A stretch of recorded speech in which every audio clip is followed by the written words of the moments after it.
盛夏。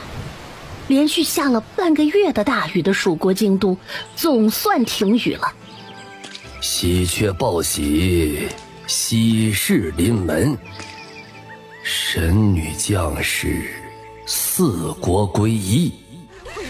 逍遥王府内，王妃段凤华临盆已痛了整整1天1夜，就连宫中的太医和娘娘们专用的稳婆都已入了产房之中。死兔崽子，胆敢这样欺负我媳妇儿，看你出来后，老子不弄死你！12岁的魏木华，9岁的魏思华，7岁的魏清华都站着不动弹。谁说逍遥王风度翩翩、洒脱大气的，连自己的亲生孩子都不放过吗？皇族血脉中都500年没有过闺女了，就连他们的母亲也接连生了3个儿子。谁知道他们魏家是撞了什么邪，就是没有女儿缘。杵着作甚，老子看见你们就烦。1个臭小子，2个臭小子，3个臭小子，都能到朱雀街的面馆买3送1了。哎呀，王爷，门外来了个道士，说喜鹊报喜，神女降世，四国归一。什么？那道士就在咱们王府的正门。王爷，您瞧，不知何时起，咱们王府上空竟然多了许多的喜鹊，难不成……恭喜王爷，贺喜王爷，王妃顺利诞下郡主，母女平安。郡主，母女，王爷快看看，这可是个郡主啊，哭声响亮得很，可见身强体壮，这可不是个茶壶，是妥妥的千金呐！没带伴儿，还真是没带伴儿啊！快去请那道士进来，快去！逍遥王带着3个铁憨憨稳稳围坐在婴儿床旁，像是在观赏什么稀世珍宝。干什么？爹，让我们看看妹妹。妹妹很好看的。看什么看？兔崽子臭烘烘的，别熏到了我家香香。爹，这真是妹妹呀，她怎么黄不拉几皱巴巴的？人家孟运河的妹妹长得可漂亮了，白白嫩嫩的，咱家妹妹生得跟个小猴子似的，以后嫁不出去怎么办？你敢说我妹妹丑？我没说，我要输给孟运河了。孟运河的妹妹漂亮。谁说咱们输了？他说他家妹妹好看就信了，你见过呀？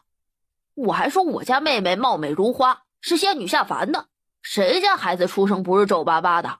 你以前刚出生的时候比妹妹丑多了好吗？二哥，连你都说妹妹丑。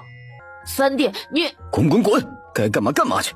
你们丑，你们兄弟仨最丑。他盼星星盼月亮盼来的闺女儿怎么可能丑？看着小脸蛋，看着大眼睛，根本就是天下第一小漂亮，好不好？孩子还小，你与他们置什么气？小什么小啊，他们现在都是哥哥了。逍遥王急吼吼应了一句，突然想起自己是在跟媳妇儿说话，于是又连忙挂上了笑脸。凤华，咱闺女好看的哟，像你，眼睛真大，跟葡萄似的。啊，快抱来给我看看。哎呀，你等着啊。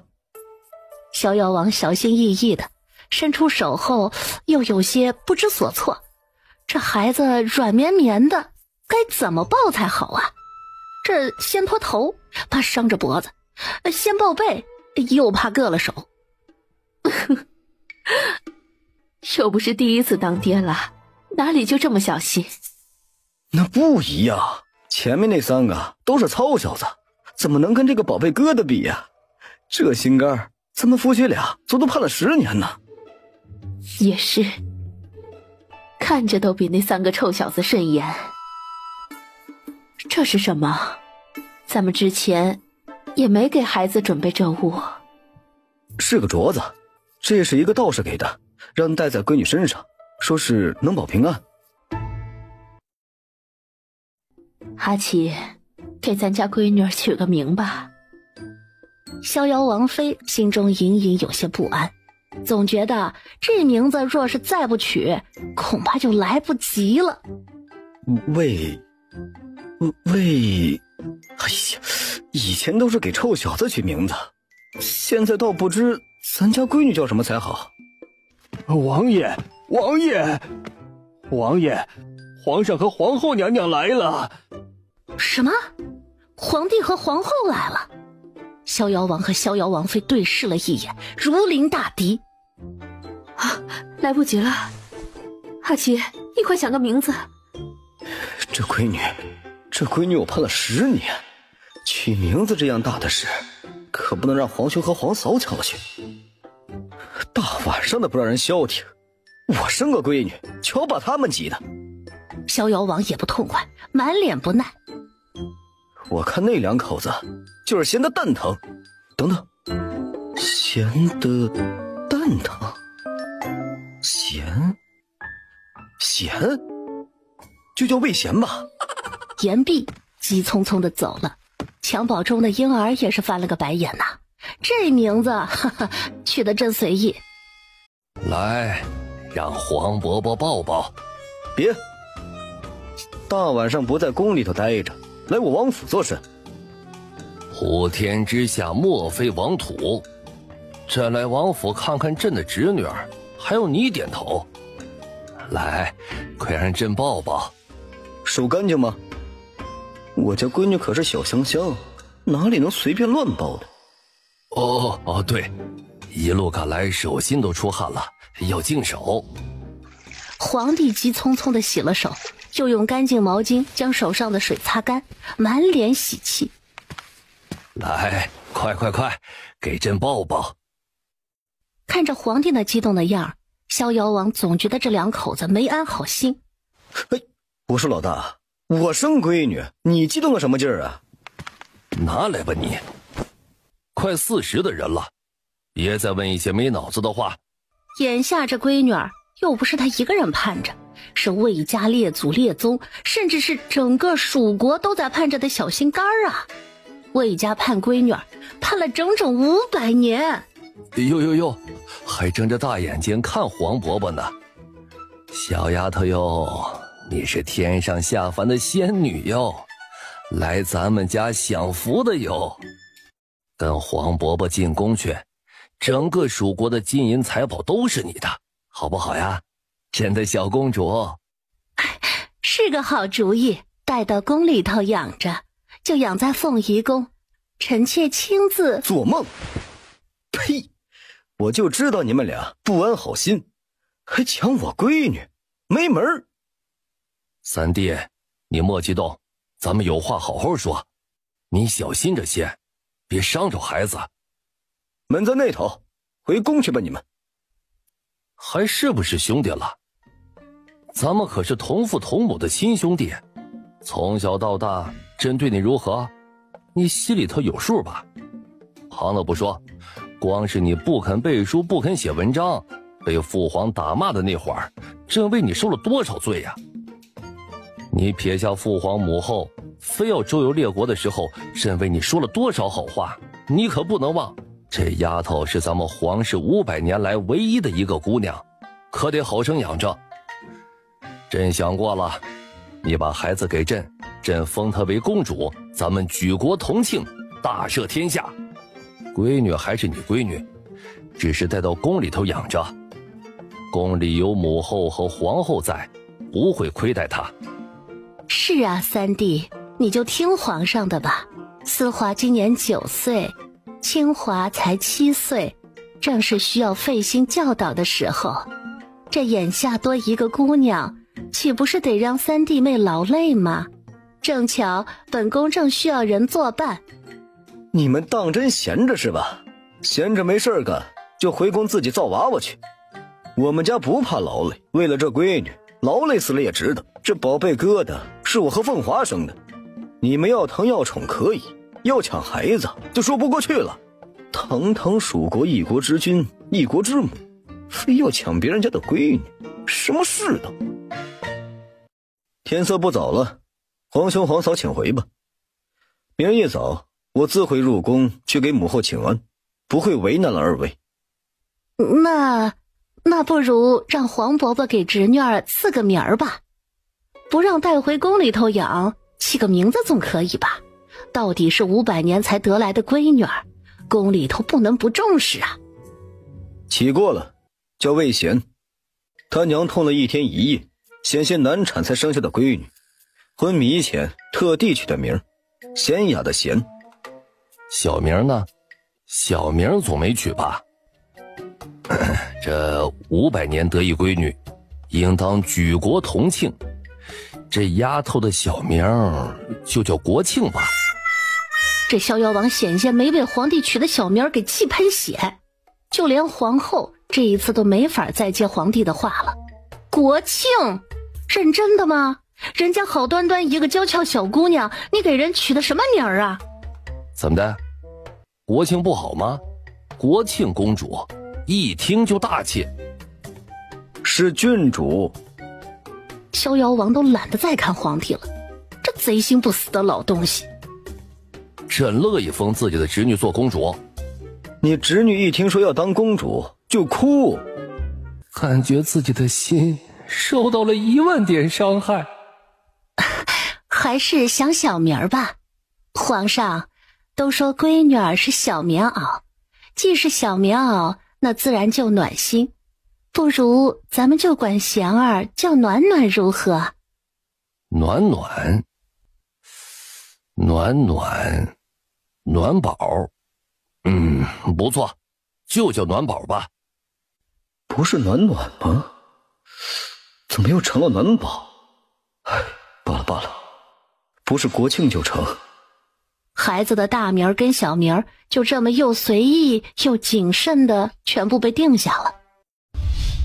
时光如白驹过隙，转眼暖宝就1岁了。爹爹换要哥哥，爹爹换要哥哥。爹爹的宝贝暖宝不喜欢爹爹了。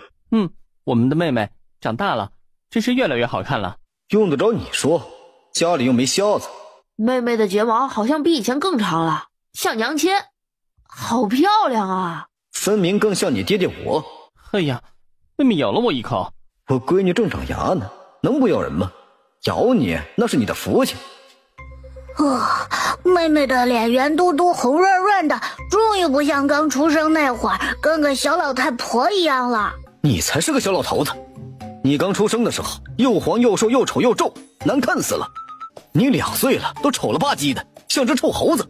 爹爹，臭猴子也是您生的呀。来，我有大哥我怕啥？自己惹的事儿自己担，我可不跟你挡。大哥，你还是我亲哥吗？你个臭猴子，再胡说八道，我就当没生过你。臭猴子，嘻嘻。不对，是臭猴子。魏清华揉了揉自己的额头，连忙跑到暖宝身后，用暖宝当挡箭牌。嗨，这下老爹舍不得拿东西砸过来了吧？暖宝，跟着三哥念，来，臭猴子，臭猴子。暖宝嘟嘴，委屈地白了魏清华一眼。我当然知道是臭猴子，可是一开口就变了嘛。哥哥上哥哥西臭猴子。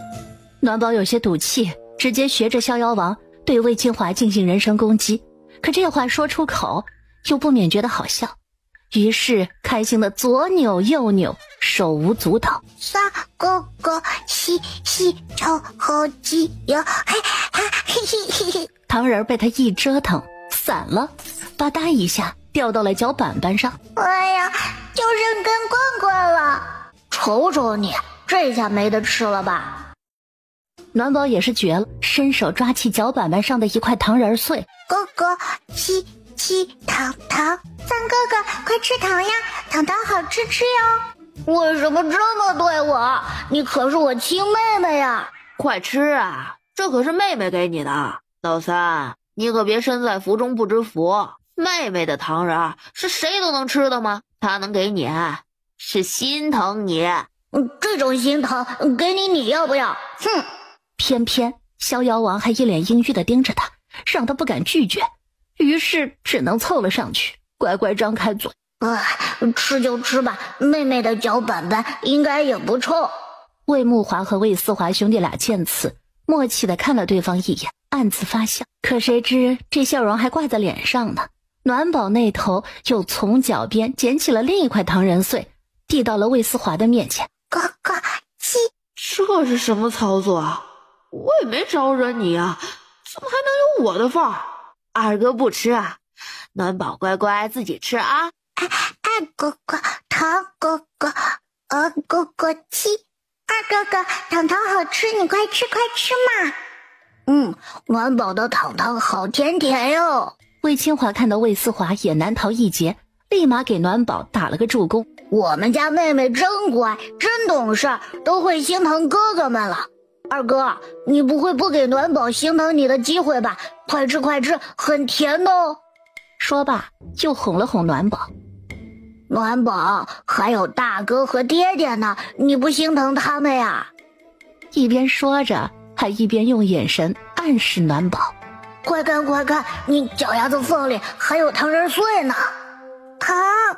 果然，暖宝奶声奶气地应了一句：糖大哥哥，糖爹爹。说罢，连忙将手中的糖人碎塞到魏思华的嘴里。紧接着，这小精灵怪又将屁股往后挪了挪，从脚下搜罗出2块糖人碎，其中有一块还是从脚丫子缝里抠出来的呢。他一脸无辜，左右手各自举着一块小小的糖人碎。爹爹，大哥哥，吃糖糖。面对着如此可爱的心意，身为父亲和兄长的他们又怎么能拒绝呢？暖宝的糖糖真甜，大哥谢谢暖宝，暖宝好乖。爸又见爹爹。糖宝的手中只剩下那块从脚丫子缝里抠出来的糖人碎了。好，我们家宝贝真乖，爹爹吃。可谁知暖宝的小手手一甩，硬是没把糖人碎交到那只大大的手里，而是跌跌撞撞腻到了逍遥王怀中。暖宝，喂，爹爹，爹爹，快张嘴啊！这下好了，不想吃也得吃了。爹爹，哥哥，好吃吗？父子4人机械的点点头，好好吃哦。1岁的小男宝正是牙牙学语的时候，已经会说一些口齿不清的小话。平常自己玩耍时，他都会自言自语8个不停，就更别提有人陪伴在身边。只见他一下子跑到魏木华前面，摸摸魏木华的脸。大哥哥，甩！一下子就冲到魏思华的怀里。二哥哥，鸡！吧唧，抬头就是一口。再看看魏清华，已经张开了怀抱，等着暖宝去拍马屁。谁知暖宝扬起小脑袋笑了几声。三哥哥，求和鸡！魏清华受不了了，气嘟嘟的，又舍不得冲暖宝发，只能壮起胆子朝着逍遥王道：爹爹，你能不能不要让妹妹说话了？说的都是啥子玩意儿嘛，听得脑壳疼。逍遥王还在感受嘴里的甜味呢，总觉得那糖人碎除了甜的发腻以外，还多了一些说不清道不明的味道，心里头正火大。魏清华就撞上来了，顺手就握紧了身旁的狼牙棒。魏清华看着那狼牙棒，立即扬起了得体的笑，一步步往后退去。别呀，爹爹，我就是嘴多了一点，没坏心思啊。老三又怎么了？娘亲，他说暖宝的坏话，嫌弃咱们暖宝说话不清楚。老三，你怎么能嫌弃妹妹呢？咱们小暖宝多聪明呀，10个月大小就会叫爹爹和娘亲，11个月的时候都会叫哥哥了。如今才1岁，就能说这么多的话，你身为哥哥要夸奖他才是。我想夸他呀，但他跟爹爹学坏，骂我是臭猴子，偏偏话还说不明白，猴急的可难听了。娘亲，妹妹什么时候才能正常说话呀？她老叫我蝈蝈，教也教不明白，听得久了，我老觉得自己是口锅。三哥哥，我是在正常说话的呀，这不是年纪小吗？舌头总打结。你这臭小子，少在这里笑话你妹妹了。你还小的时候说话更不利索呢。你们还记得不？老三小时候好像是1岁零3个月还是4个月才会叫爹爹和娘亲。对，这事我记得。爹爹和娘亲说过，我当年是1岁零2个月开口说话的，老二是1岁零1个月吧。所以到老三的时候，我们都以为他不会说话呢。所以他现在为什么会嫌弃暖宝吐字不清？他不是应该嫌弃他自己吗？是啊，我为什么要嫌弃暖宝？为什么要跑去跟娘亲告状？为什么要提这个话题？为什么要自取其辱啊？三哥哥，爸爸。暖宝看着魏清华那郁闷的样子，又好笑又无奈，赶忙爬着起身，跌跌撞撞朝魏清华奔去，一把抱住了他的腿。三哥哥，你别难过嘛，男孩子本来就比女孩子晚几个月会说话嘛。暖宝的周岁宴，人请的多了，贺礼就多，贺礼一多，咱们家闺女的库房恐怕又得扩建喽。穿着喜庆的暖宝不知从何时起已钻到了贺礼堆堆里，跟包装的同喜庆的贺礼融为一体呀！哇，哦，都哟！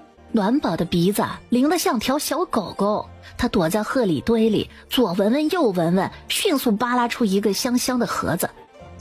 好香香啊，一定是好吃的。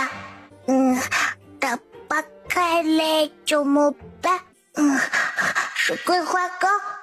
于是直接上嘴，用自己那可可爱爱的小乳牙把包裹在外头的红纸咬得稀巴烂，又拿小手指去抠盒子，总算抠破了一个洞，掏出一丢丢的桂花糕粉末。好好吃哦！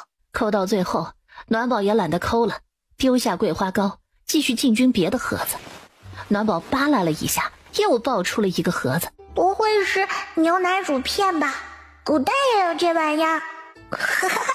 奶片片，甜滋滋的，好吃极了。丢下奶片盒子，暖宝又开始新的一轮觅食。也不知道送礼的人是想庆贺我周岁，还是要给我那3个哥哥占便宜的机会。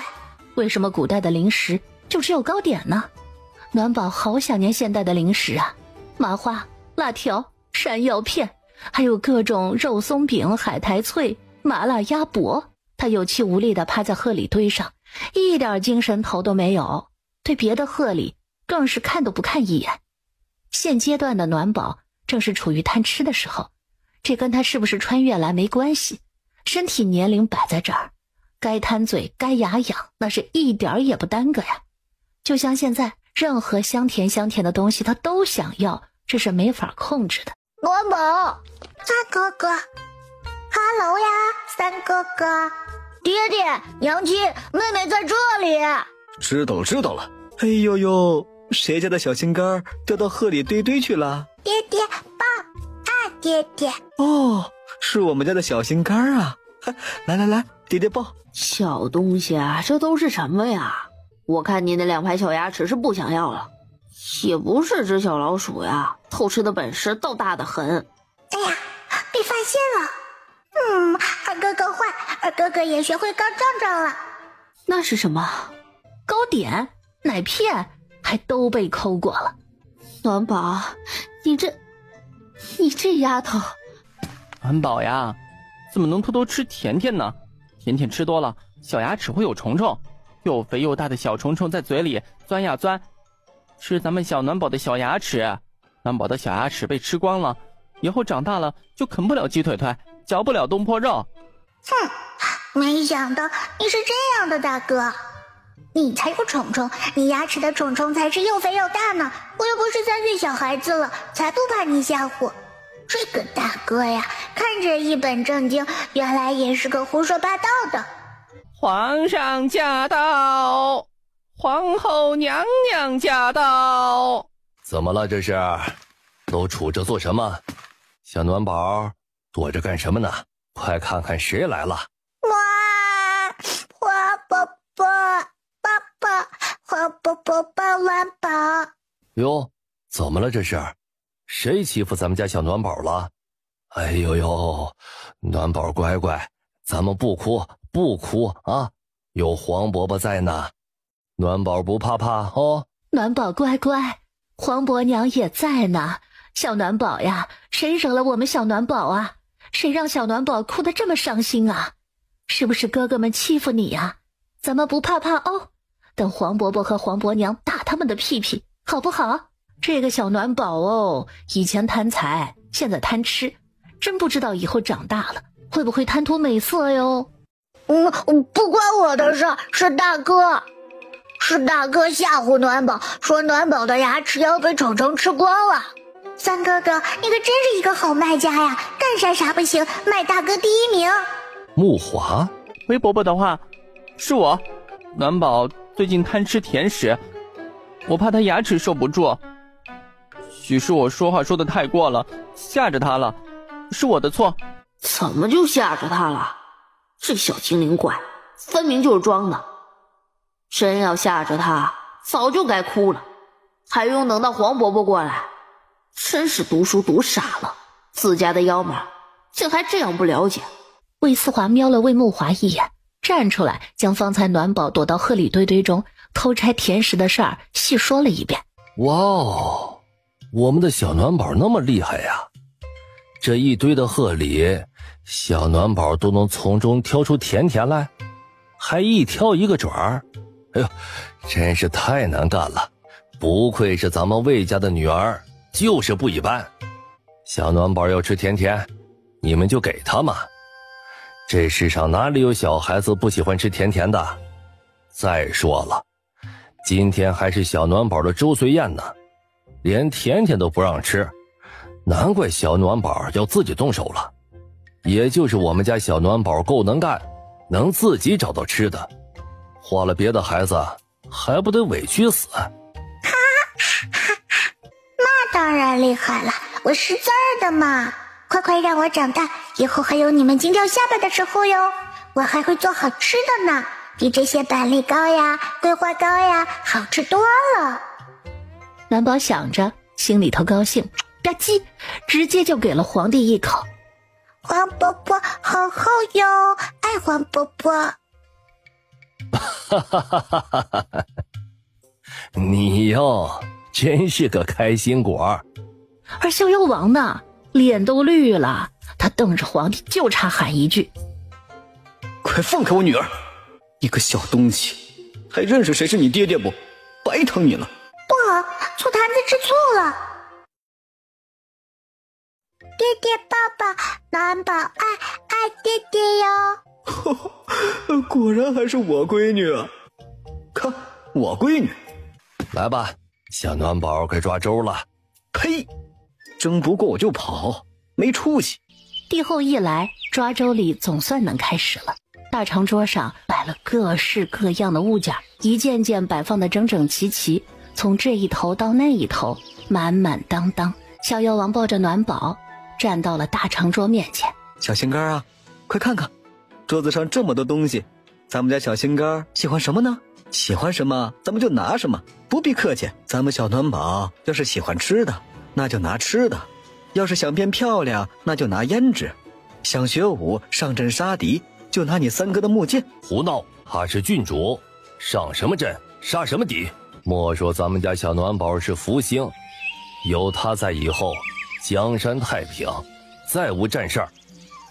就是以后真起了什么战事儿，这500年才得来的闺女也万万不能上战场。咱们魏家的男人就是死光了，也得护着这小丫头的周全。暖宝啊，别听你爹爹的啊，咱们不挑木剑，桌子上的东西暖宝喜欢什么都行，但就是那把木剑千万不能碰。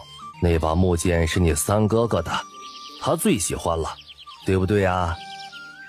咱们暖宝是好妹妹，好妹妹不能拿哥哥的东西哟，要赴战场要送命都有你那几个哥哥去，你不许去。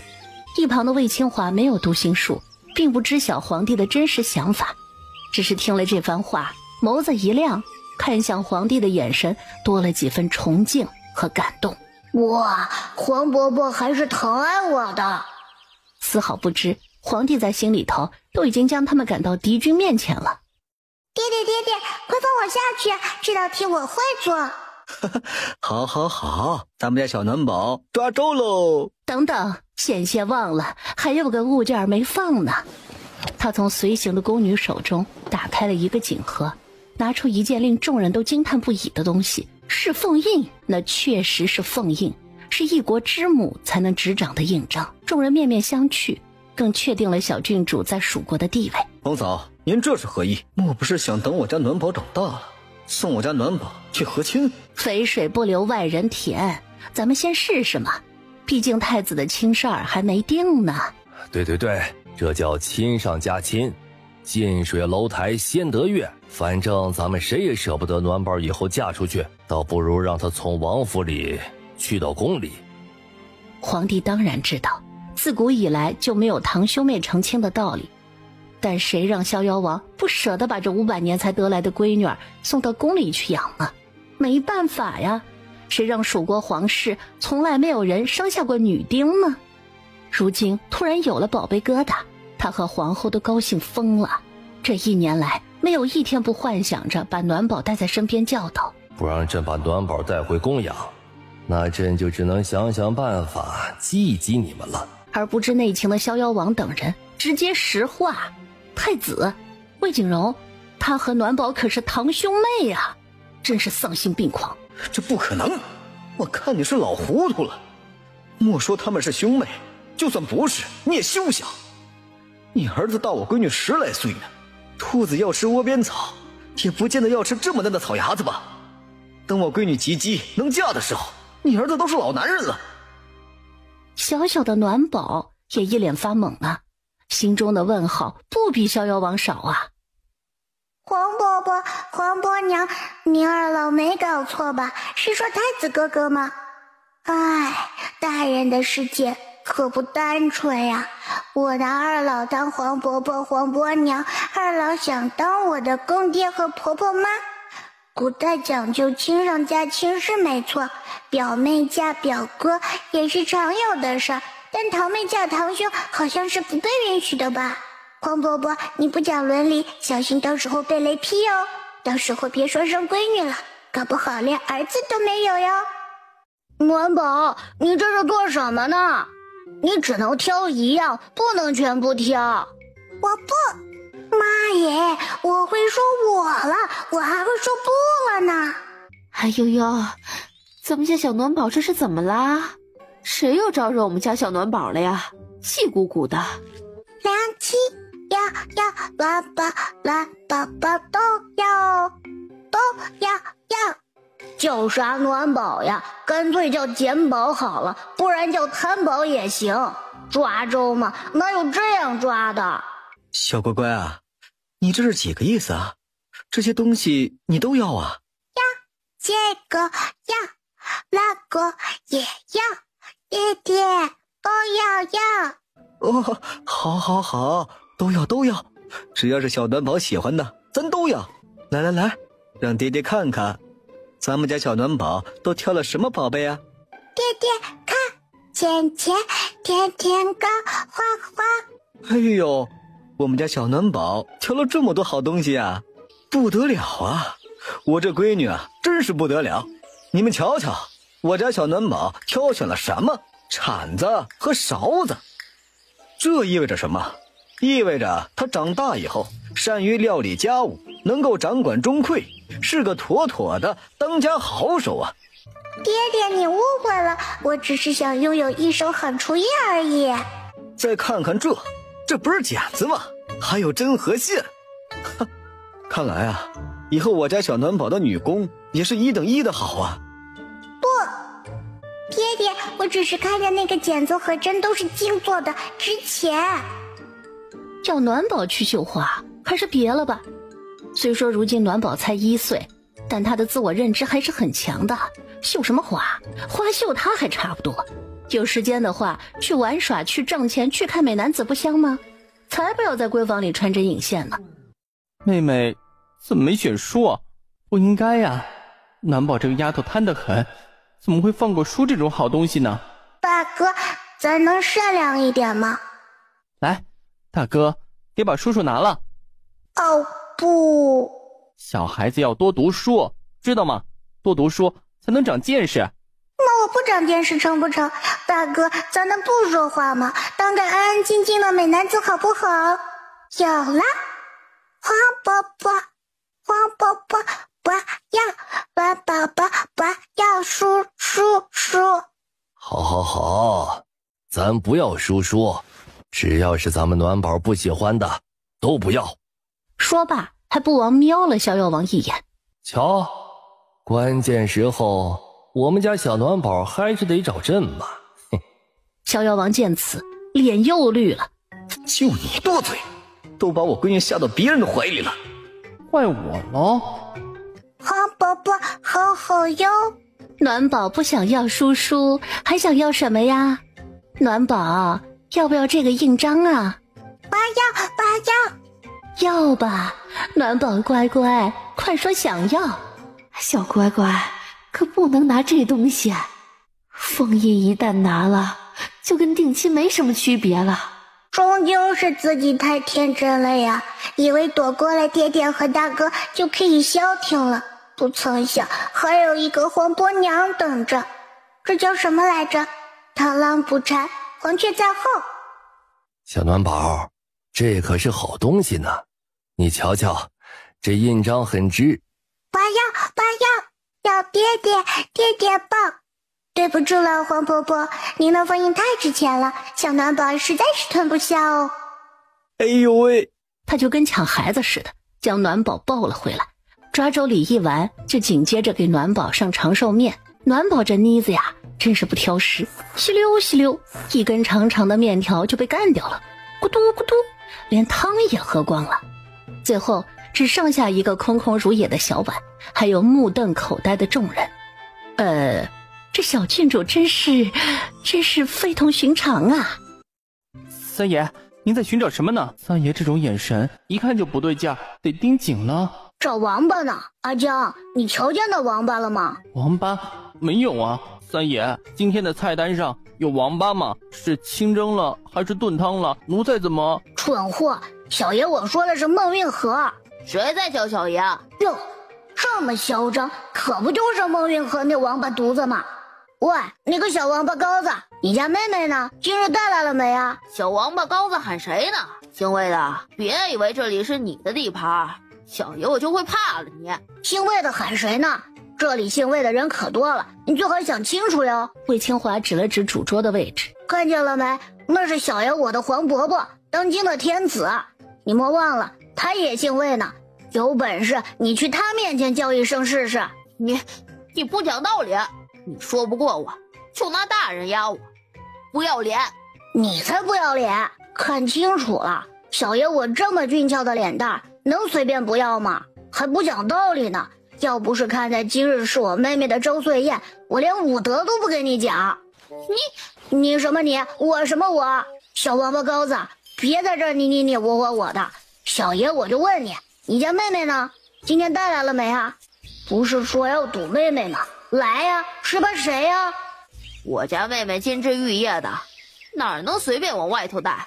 魏清华这是身在主场，胆比天大，连说话的机会都不给人家。喜悦哥哥，给你糖糖吃。暖宝看着上官子月开始教魏清华武功，心里痒的嘞，连忙拿出了自己的宝贝糖人儿，贿赂上官子月。给，好好吃的糖糖哟，子月哥哥，快舔一口。一开始上官子月并不知晓暖宝的想法，瞧见暖宝递过来的糖人儿，还寻思着这小妹妹挺大方啊。不错，比那凡人精讨人喜欢。他摸了摸暖宝的头，笑道：子月哥哥不吃啊，暖宝自己吃吧。不嘛。暖宝扭捏撒起了娇，还抓起了上官子月的衣袖晃了晃。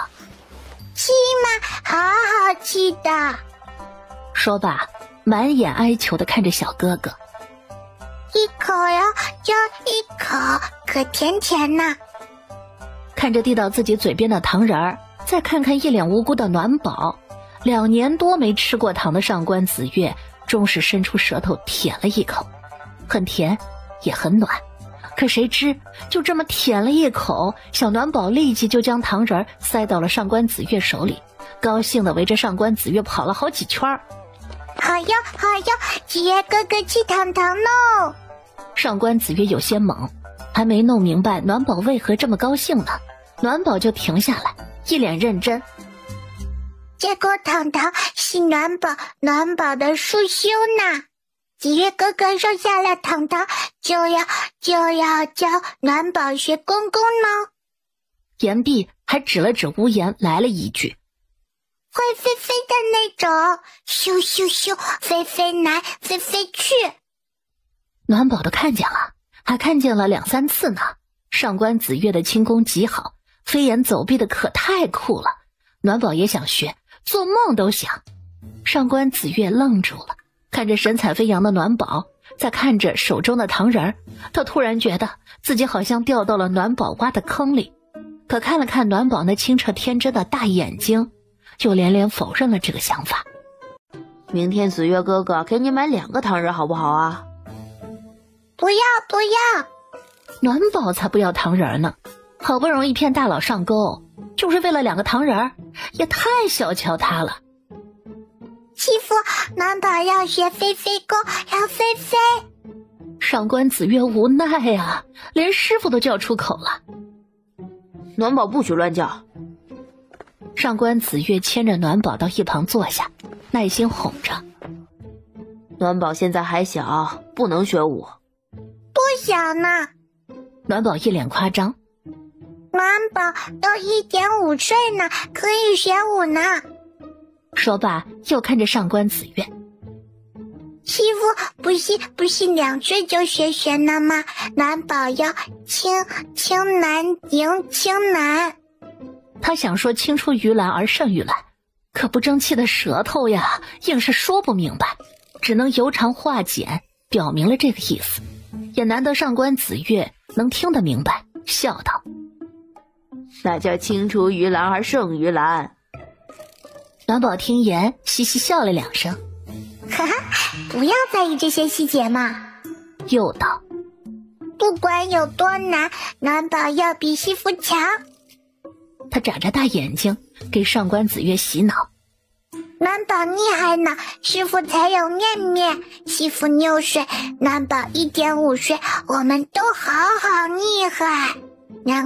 然后大家都夸我们，好不好呀？暖宝说着话，就来了一个歪头杀。师傅，你要教暖宝吗？不是师傅，不许乱叫。上官子月再一次更正了暖宝的称呼，小小的脸上神情有些严肃。收徒这种事情在灵剑山是格外重视的，不能胡来。而暖宝呢，也瞧出了一些不对劲儿，于是小声喊了句：子月哥哥。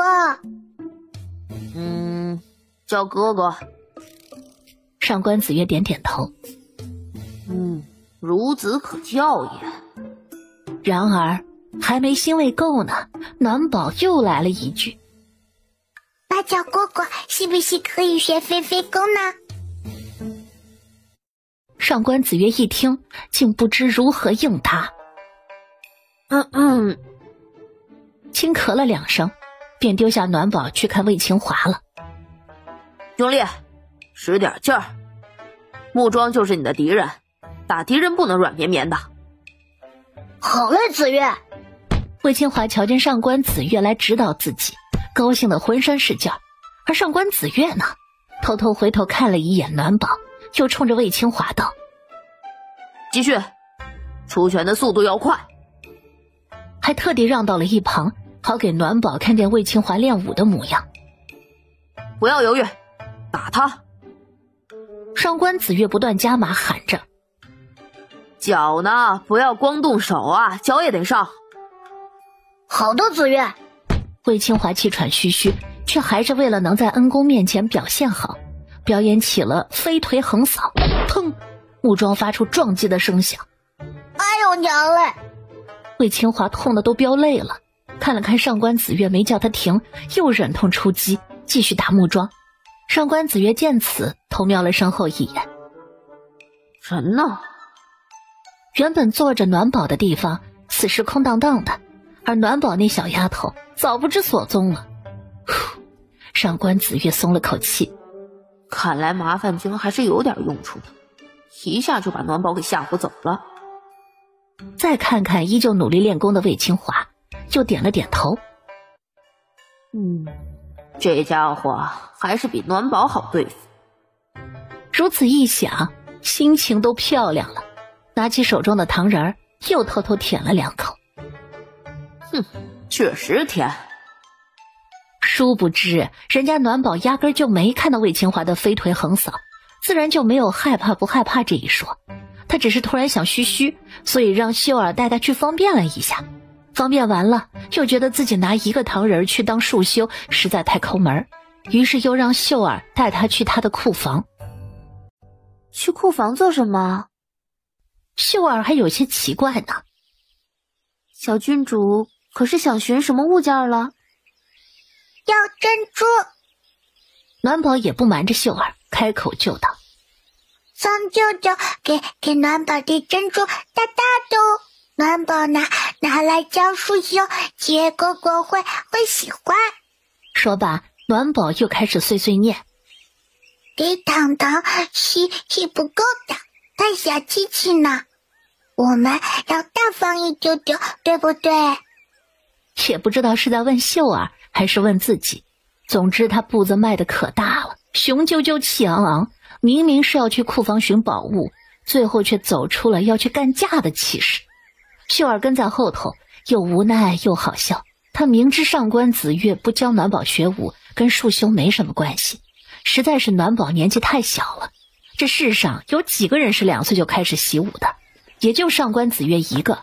但眼下秀儿也只能随着暖宝去，毕竟小郡主要做的事情，他拦也拦不住啊。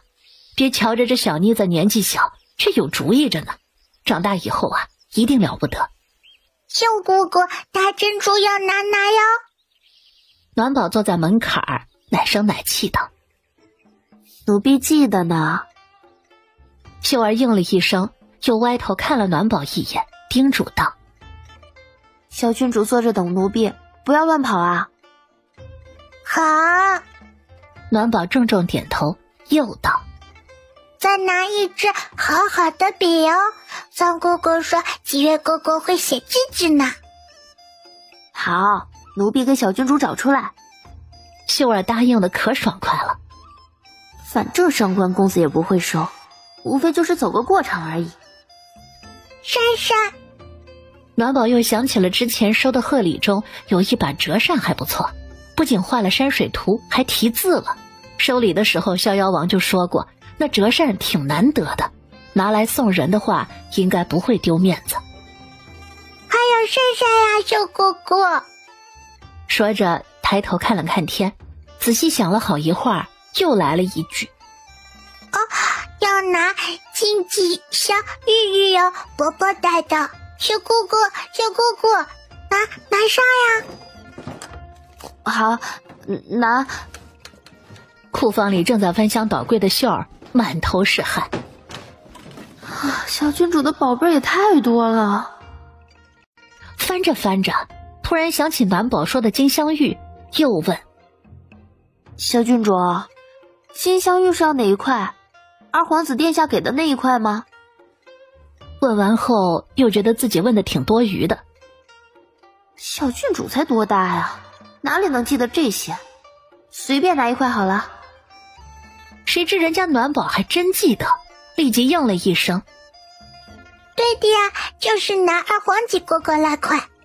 有求于人就得大方一些嘛，舍不得孩子套不着狼，在古代讨生活，不会一点武功怎么能行哦？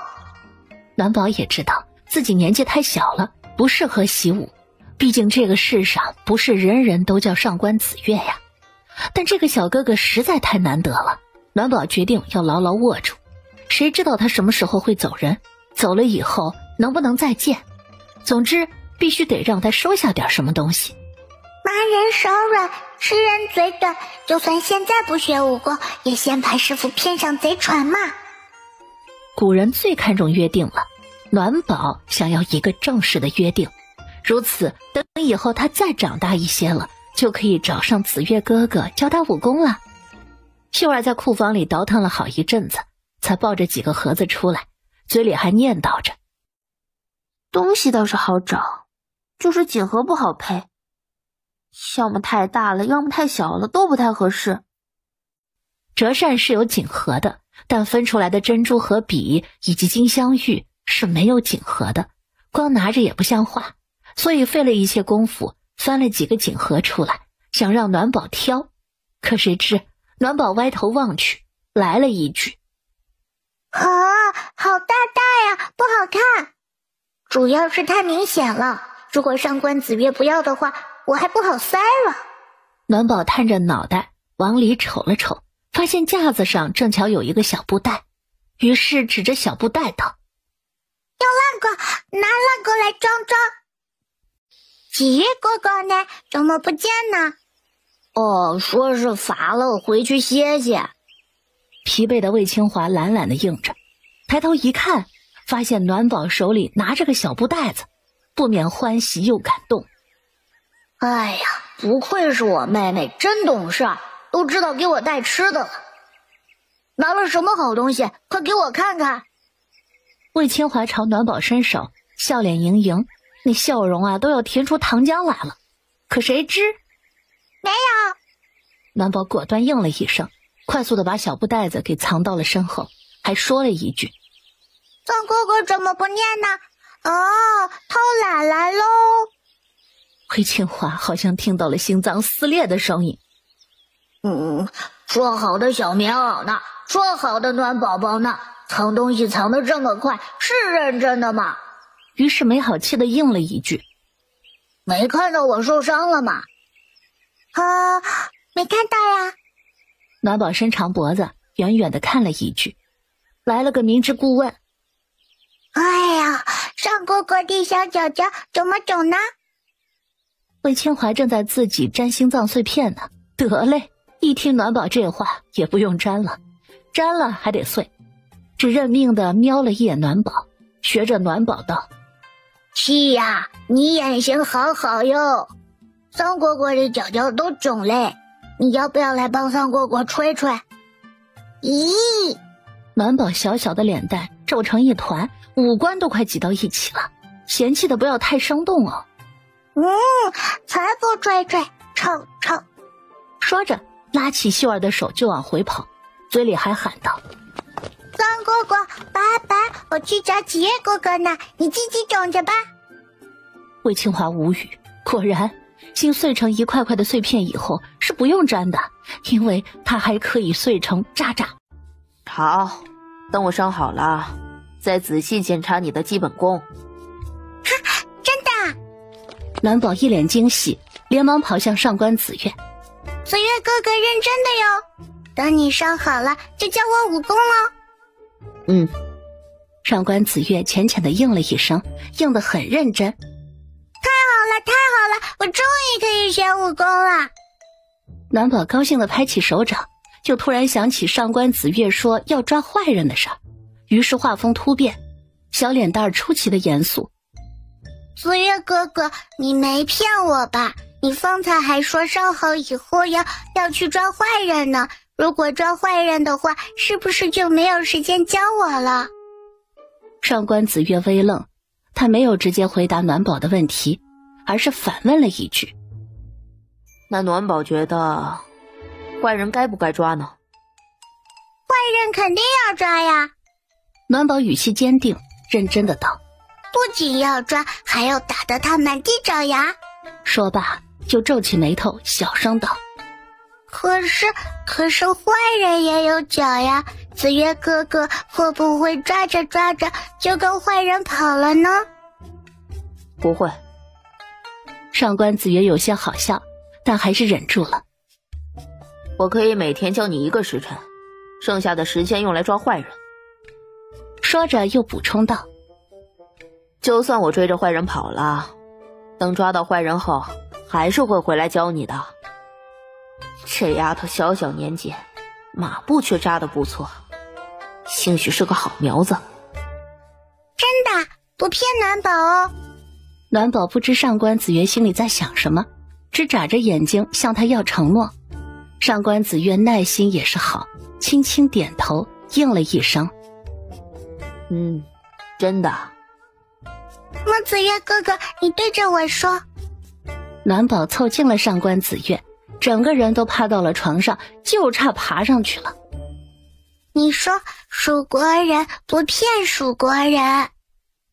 上官子月无语，素来清醒又认真的眸子，此时竟有几分猛意。蜀国人不骗蜀国人。他微微皱眉，总觉得这句话由他说出来会怪怪的。说呀！奈何暖宝已经伸出小手指戳了戳他的手臂，他怎能回过神来？好，蜀国人不骗蜀国人。说完还是觉得有点不大对劲，毕竟他也不是蜀国人呢。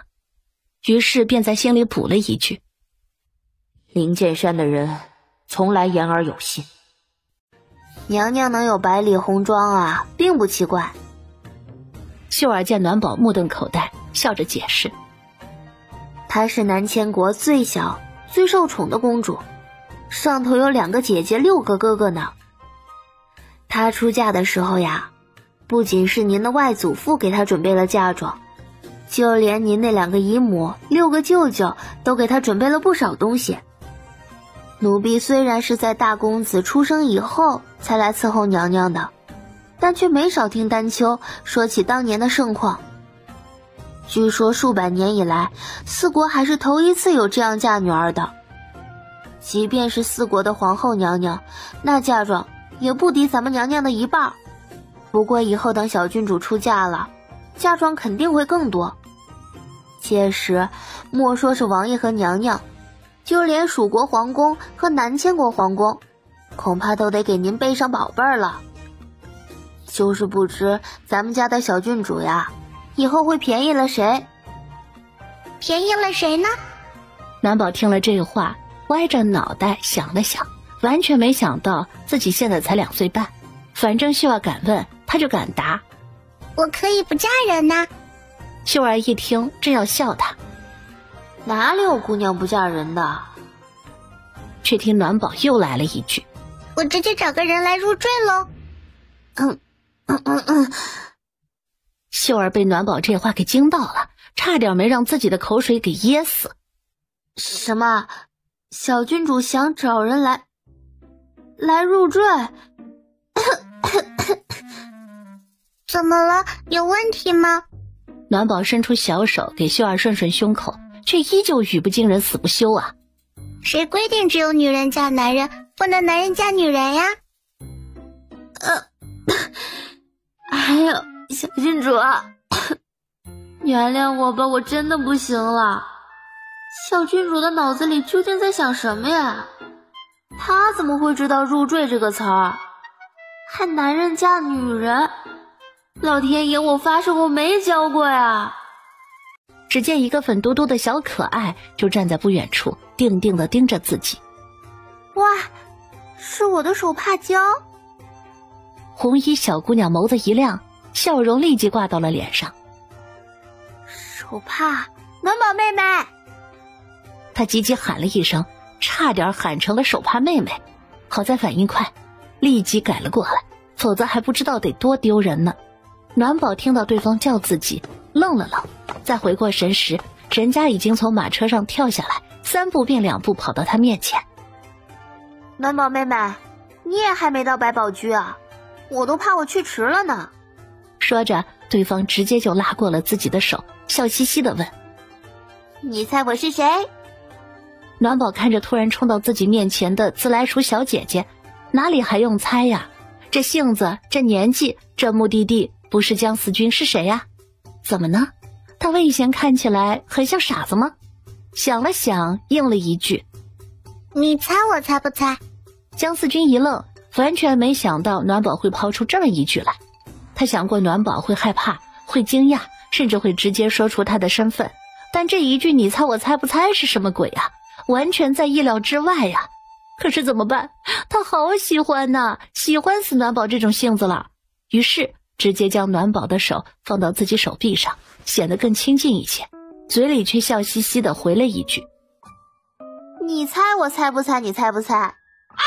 暖宝感觉自己头上有一群乌鸦飞过，每只乌鸦还往他头上拉了一坨粑粑，否则他绝对遇不上这么二的人。好了，俊儿，你别动暖宝。这时马车上又下来一个中年男子，年纪跟逍遥王差不多大，不过比起逍遥王要更魁梧，更精神，更黝黑一些。这个人暖宝见过，在他百岁宴和周岁宴的时候，他都抱过自己。江叔叔，暖宝笑着叫了一声，就扯了扯江思君的手道：是我在逗思君姐姐呢，我喜欢思君姐姐的。江将军和江思君听言都有些意外，前者没想到暖宝会认识自己，毕竟暖宝年纪还小，他也有好长时间没见过暖宝了。后者则没想到暖宝会帮他说话，哪怕自家父亲并不是真的在怪自己，但暖宝的行为还是很暖心啊。思君姐姐是有点咋咋呼呼，但是她很机灵呀，又没有人天生就不爱学习，她学武功就学得很好嘛。只是江家没有同龄的人陪她读书认字而已，所以她才没兴趣呀。如果把她带到上书房就不一样了，有我和楚晴姐姐在，又有那么多老师在，她想不尽心都难。言毕又凑上了小脑袋，小声道：黄伯伯，我听说江叔叔跟您是从小一起长到大的呢，那他的女儿您是不是一样心疼呀？是不是也希望思君姐姐越来越好呀？是不是？是。皇帝摆摆手，打断了暖宝的话。不知何时起，他已经打开了一块压缩饼干，正吃得香呢。既然你想他跟着你一起学，那就让他做你的伴读吧，全当给你解解闷儿了。言毕，指了指暖宝的小挎包。这饼子是从哪里买的？味道不错。哦，这个呀。暖宝心里要乐翻天了，但面上还是一副淡淡的表情。这个叫压缩饼干，是在百宝居买的。又是百宝居。皇帝微微皱眉，主动伸手从暖宝的小挎包里掏出了几块压缩饼干，仔细打量着。这个百宝居怎么什么东西都有啊？说着又嘀咕道：内务府不是去跟百宝居拿货了吗？朕竟从没有见过这个饼子。哎呀，这个饼子很金贵的。暖宝装模作样的捂紧自己的小挎包，奶凶奶凶的。看在黄伯伯给我添了一个伴读的份上，那些饼子都给你了，但是小挎包里的饼子都是暖宝的，你不许抢了。嘿，你这小东西。皇帝满脸都写了不相信3个字，他刚刚还听见暖宝给高公公饼子呢。怎么的？朕这个黄伯伯连高德善都不如了？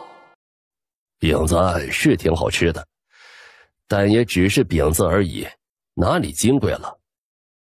连内务府都拿不到的饼子还不金贵啊？这个饼子除了叫压缩饼干，还叫薄薄饼，一块饼子就能顶一顿饭呢。不信的话，黄伯伯多喝点水试试，吃一块饼子，再喝几口水，您一天都不饿了。皇帝呢，也没将暖宝的话当成戏言，一块饼干吃完，就往嘴里送了2杯茶。没多久，他果然感觉不到任何饥饿了，反而还觉得自己特别饱，像是饱餐了一顿似的。身为帝王，自然有自己的格局和眼光，不等暖宝这丫头旁敲侧击，他就已经想到要将这个东西拿来当军粮了。小小一块饼子，加几口水就能饱腹，还方便携带，这种东西简直就是为了军营准备的。这么好的饼子，内务府那头怎么没拿回来？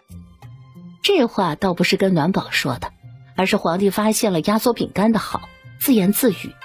暖宝就坐在皇帝身边，又不是个聋子，哪里能听不见？大眸子微闪，立即有了主意。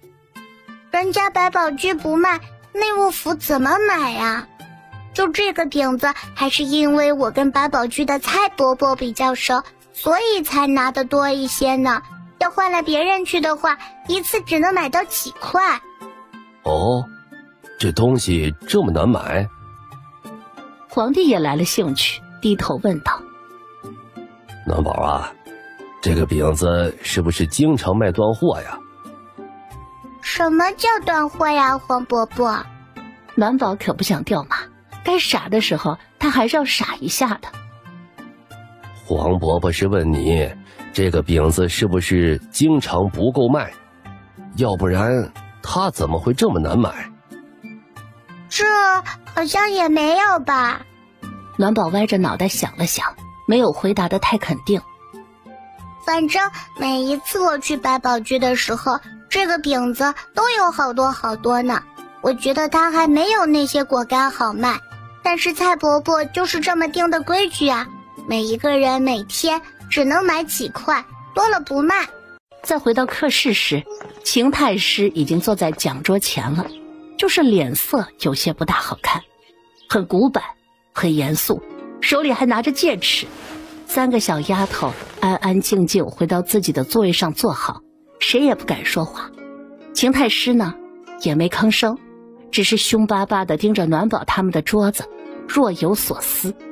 暖宝觉得奇怪，偷偷开启了读心术。好家伙，险些没让暖宝笑出声，合着秦太师在给自己做心理建设呢。小郡主真是越看越可爱，席家丫头和蒋家丫头也不错，都是讨人喜欢的。老夫得小心了，威严不能丢，稳住，不能因为里头有小郡主就和颜悦色。要想学生们学到东西，我就要把老师的架子给端好了。天知道暖宝在听见秦太师的心声后憋得有多难受，这反差萌也太大了吧。明明外表看着就是一个威严大气气场十足的老臣子，可心里的想法却如此可爱。秦老师好，秦老师您今天看着真精神。暖宝奶声奶气的声音响起，还不忘悄悄伸出手去提醒席楚晴和江四君。席楚晴反应稍稍要慢一些，毕竟他跟暖宝待在一起的时间太短，还搞不懂暖宝的行事作风和套路。江四君就不同了，立马秒懂，来了一句：秦老师，您吃早饭了吗？说着还将自己偷偷留起来的烤番薯拿了出来，看样子是要贡献给秦太师。暖宝憋着笑看了江四君一眼，哼，可真有你的，一个烤红薯不够，我这里还有百宝居的饼子呢。悄悄从空间取了一块压缩饼干出来，跟着烤番薯一起拿了上去。奇异课，席楚清和江四君的棋盘都已经杀得难分难舍了，暖宝和刘太保的棋盘却比脸还干净。手执黑子的小丫头已经盯着棋盘看了1刻钟，可她就是不落子。刘太保等得直打哈欠。魏贤呐，你要不要换白子啊？让老师先下。暖宝一动不动，没听见。刘太保微微皱眉，又等了1刻钟，忍不住再问：魏贤呐，这棋盘会开花不？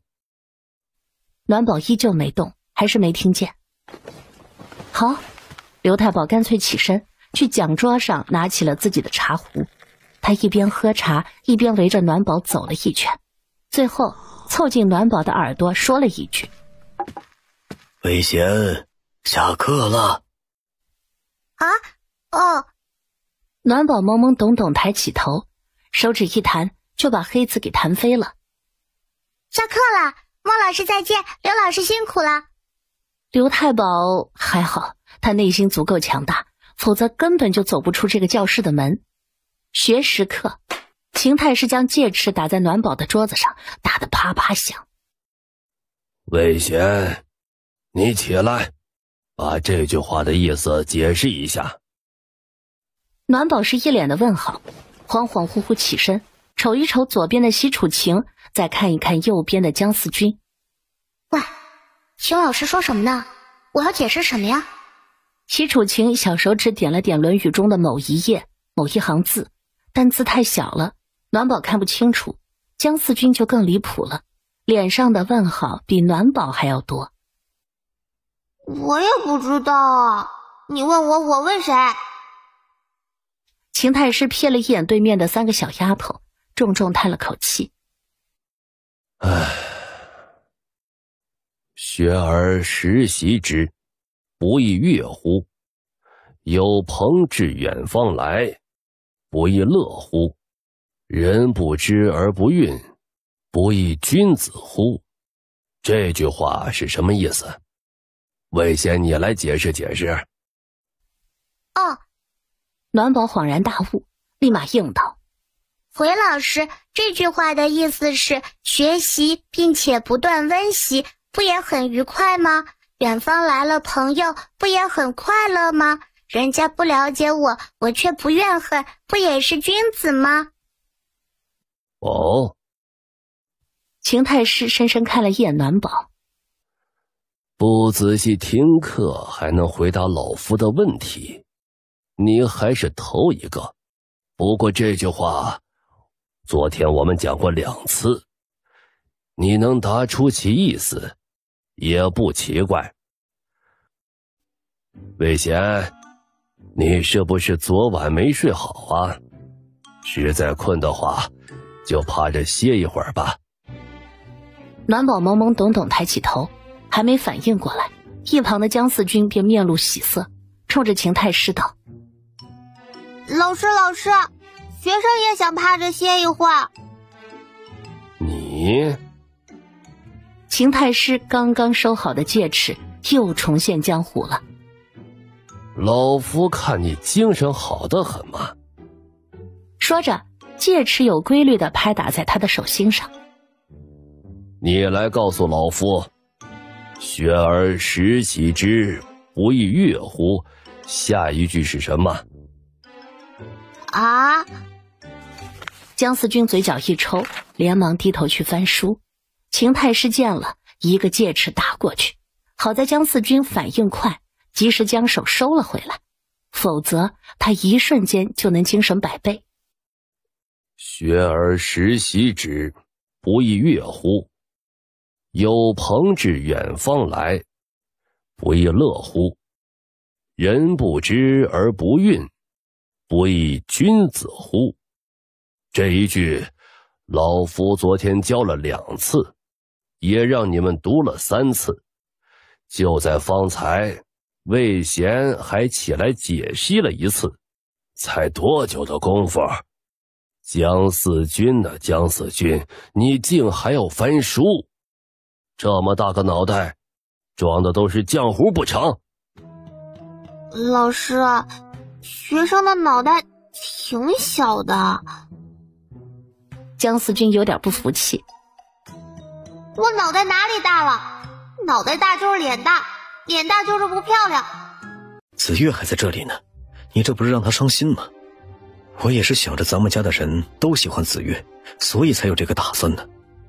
不过是多一个儿子而已，又不是多大的。什么叫多一个儿子而已？逍遥王妃气得拍开了逍遥王的手。咱们家的儿子是不够多吗？还得再认一个。魏琪，我告诉你，认子越当义子的事儿，你想都别想。齐叔，齐婶，你们莫要为了我起争执。我知道齐叔和齐婶都很喜欢我，对我也很好，这是我的荣幸。但认义父义母是大事儿，我说了不算，还得经过我父母的同意。偏巧我父母是不喜与外人交际的人，所以这一门干亲8成是没法认的。我在此多谢齐叔和齐婶的厚爱。儿子当不成，我也依旧是你们的晚辈。对。逍遥王妃一听这话，连忙点头赞同。还是子越考虑的周到。认干亲是大事儿，不能由我们单方面来决定。子越的父母就算再如何忽略他的感受，也依旧是他的亲爹亲娘。我们不经由他父母同意就要认他当儿子，这是相当无理的。再说了，儿子当不成，可以当女婿嘛。人家是一个女婿半个儿，我们家就暖宝这一个闺女，暖宝的夫婿至少能顶100个儿子。当事人暖宝一脸的疑问：啊，我耳朵没出问题吧？我才4岁啊，怎么就说到夫婿了？另一个当事人上官子越，好不容易压下去的酒嗝瞬间又冲出了喉咙，并且一发不可收拾，打起来没完没了。原本还在劝逍遥王妃的逍遥王差点跳脚。我听到了什么？凤华是不是疯了？什么女婿，什么100个儿子的，你莫要胡说。我胡说什么了？这孩子如此优秀，给我们当女婿不是正好吗？你瞧瞧，你自己睁大眼睛瞧瞧，这2个孩子多般配啊！不管是家世和样貌，还是秉性和天分，都再找不出比他们更好的了。你别说了，总之这事儿我不同意。逍遥王顺着逍遥王妃的话看了一眼上官子越和暖宝，他娘的确实般配，这就很气人。结果逍遥王妃来了一句：你同不同意有什么要紧的？你的意见在我们家无效。你逍遥王彻底被气得头脑发昏，但又不敢冲着逍遥王妃发脾气，只能瞪着依旧在打嗝的上官子越。你个兔崽子，有完没完？要打嗝出去打。上官子越呢？那我先去。出去。这孩子其实还是猛的，他本以为逍遥王妃是不想与自己或林剑山扯上太密切的关系，所以才会如此反对认干亲的事情。没曾想最后峰回路转，竟是要让他当女婿，而且还为了这件事情跟逍遥王吵起来了。这该如何是好？他有些无措，又莫名羞涩。好不容易等到一个能离开的机会，立马就开溜了。暖宝看到上官子越跑得比兔子还快，那脚步因为醉酒的原因还有几分虚浮，连忙喊了一句：子越哥哥，等等我找人扶你回去。快跑快跑，老父亲和老母亲要干架了。暖宝没多想女婿的事儿，只本着父母吵架莫要祸殃于池的想法，赶紧跑路。于是咻的一下，暖宝就追上了上官子越，2个人连午饭都没有吃，并肩出了永乐院的门。逍遥王妃见此，一脸的姨母笑。你瞧瞧，青梅竹马2小无猜的，多合适啊！不合适。逍遥王气鼓鼓的，简直像个大小孩。他赌气地坐回凳子，连看都不看外头一眼。逍遥王妃微微挑眉，问他哪里不合适啊？他嘴巴微张，愣是一个字都吐不出来。哪里不合适？该死的，这事儿还真不能细想，一细想他就没底气。因为那2个孩子确实哪儿都合适，让人挑不出半点毛病来。江湖是险恶，但我看咱们闺女儿也是个黑心肝的，长大后指不定多厉害呢。再加上子越那孩子能明是非辨黑白，我对他们俩还是很放心的。而且他现在就知道护着暖宝，时常给暖宝买吃的用的，还教暖宝武功。年纪小小就这样疼爱暖宝，以后难道还会有差？逍遥王见自家媳妇儿就像一头牛一样，怎么拉都不回头，心态都要炸裂了。但他不能再明着跟媳妇儿对着干，只能暗戳戳的道：子越自然是不用担心，我担心的是他父母。他父母有什么好担心的？林剑山的势力再大，也不能琢磨了我家闺女去。逍遥王妃凑到逍遥王的身边，细细的分析：你自己都说了，暖宝是魏家唯一的闺女，宝贝着呢。皇兄那头不是老早就表示过，迟早要将暖宝封为公主嘛。既如此，我们还担心什么？要身份有身份，要头脑有头脑，闺女还能被欺负不成？再说了，我们家暖宝可不仅是蜀国的女儿，她还有南千国当靠山呢。灵剑山再厉害，还能一点利弊都不权衡啊。说到此，逍遥王妃又压低了声音。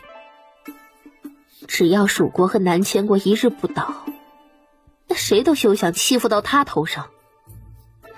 大不了啊，以后就让紫月这个驸马常居京都城。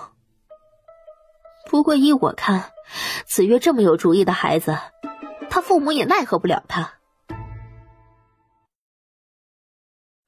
暖宝啊，二哥好担心你的，担心的一宿未眠。你说说你，开什么店不好，非要开百宝居？开就开了吧，还开得这么红火，不知多招人嫉妒。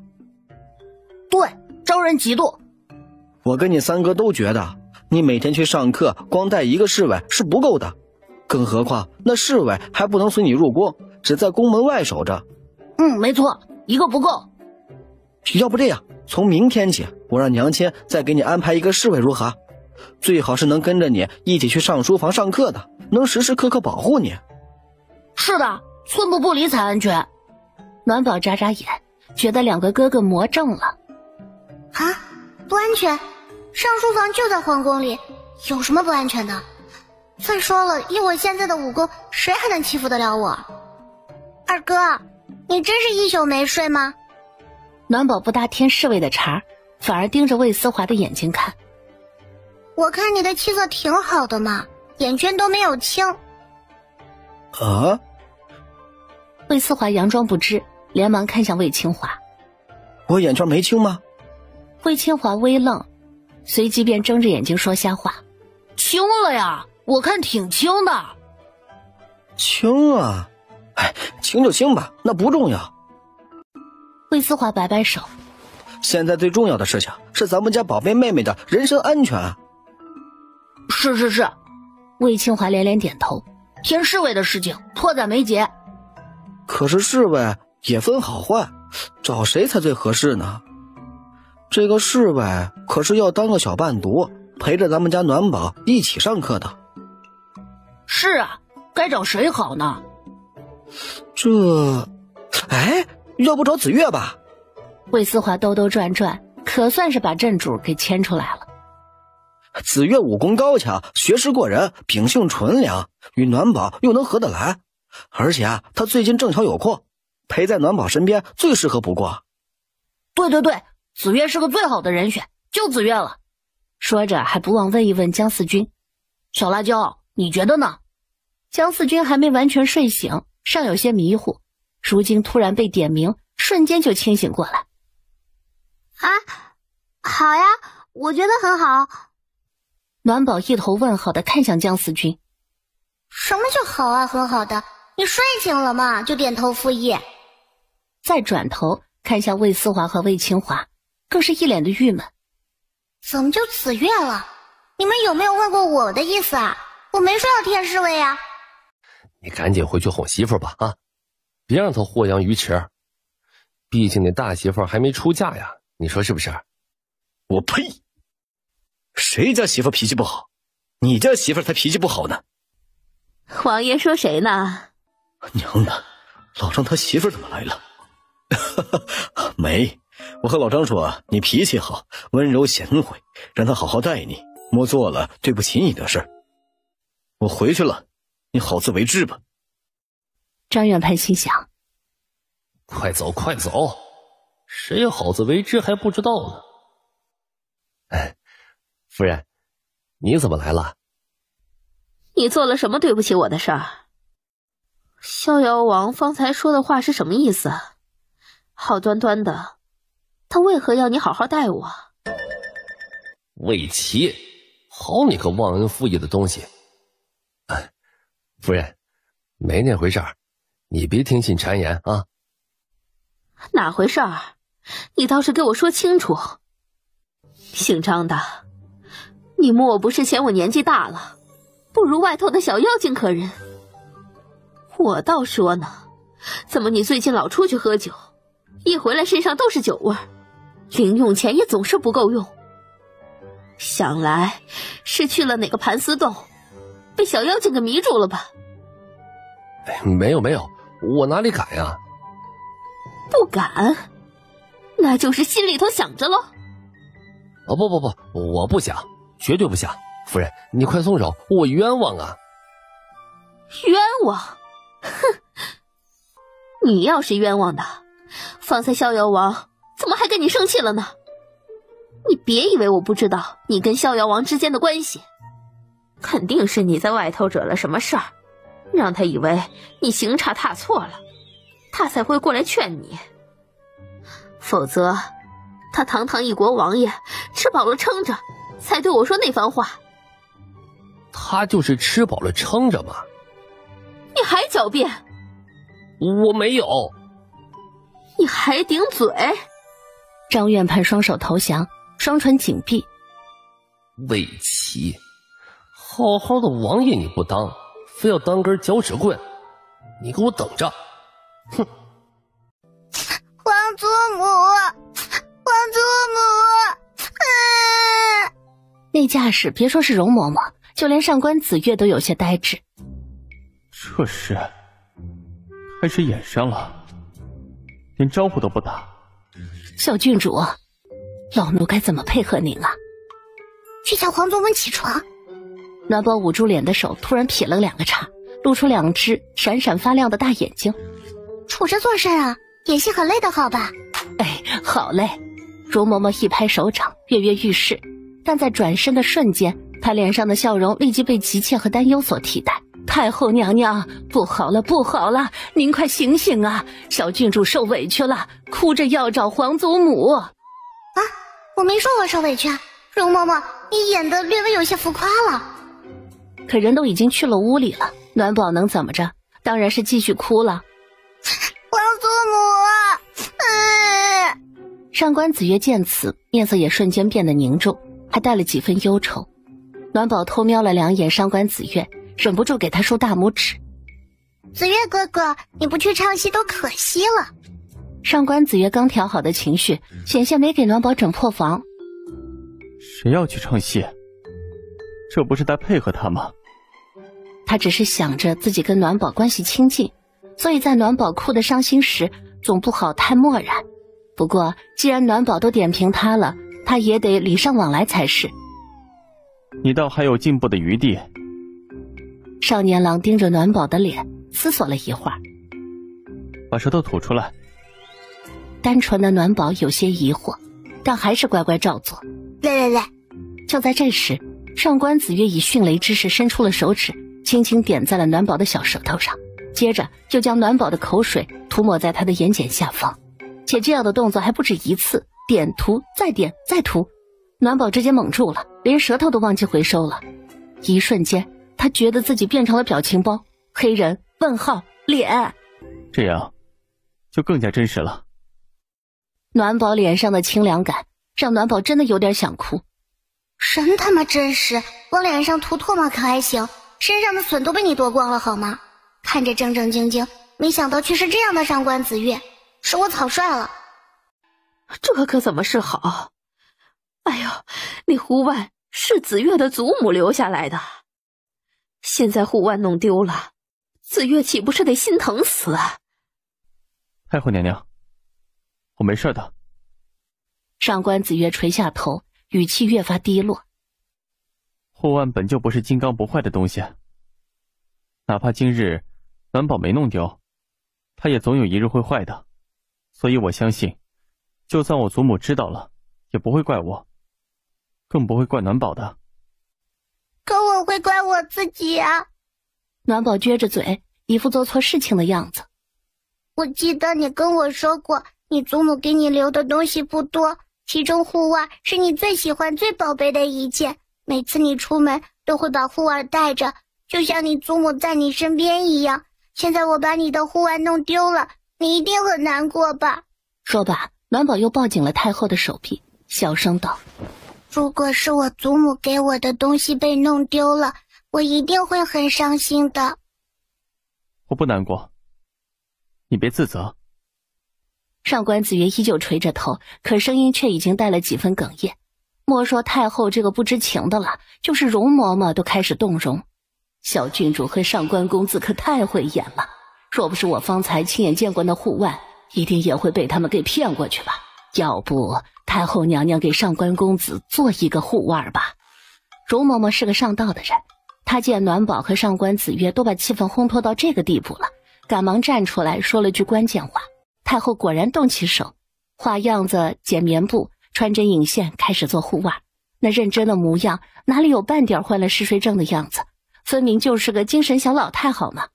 暖宝和上官子月见了，会心一笑，让人拿来笔墨纸砚，就在一旁写功课。老师们布置的功课还挺多，2小只都写得很认真。可谁知才埋头苦干了2刻钟，就听见容嬷嬷的咳嗽声传来。抬头一看，好家伙，精神小老太又瞌睡了，脑袋一下一下往下垂，手中的针线都掉到了地上。快，皇祖母！暖宝上前轻轻拍了拍小老太的手臂。醒醒醒醒，人家子月哥哥还在看着您呢，你怎么就睡大觉了呀？说好的很快就把护腕修好呢，可不行骗小孩啊。太后被暖宝这么一说，尴尬的都想找个地洞钻进去。尤其是瞧见上官子月那张认真且无辜的脸时，越发觉得自己没有长辈的样儿。可想想这祸是谁闯的，不正是暖宝自己吗？于是捡起针线继续缝制护腕的同时，还不忘唠叨起暖宝来。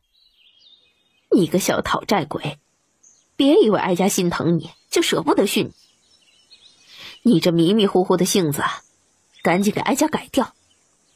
这次是你子月哥哥大度，不与你计较。你若换了别人试试，如此重要的东西，非得扒你一层皮。皇祖母，昨晚爹爹跟我说，您包的饺子最好吃了。可是为什么暖宝长这么大都没有吃过皇祖母包的饺子呢？是皇祖母只爱爹爹，不爱暖宝吗？那暖宝可要伤心了。什么饺子啊？尽听你爹爹胡说。哀家什么时候会包饺子了？哀家包的那明明是馄饨。哦，那就是馄饨。皇祖母，那您给我和子月哥哥包馄饨吃好不好呀？我还没有吃过皇祖母包的馄饨呢，好想试一试味道呀。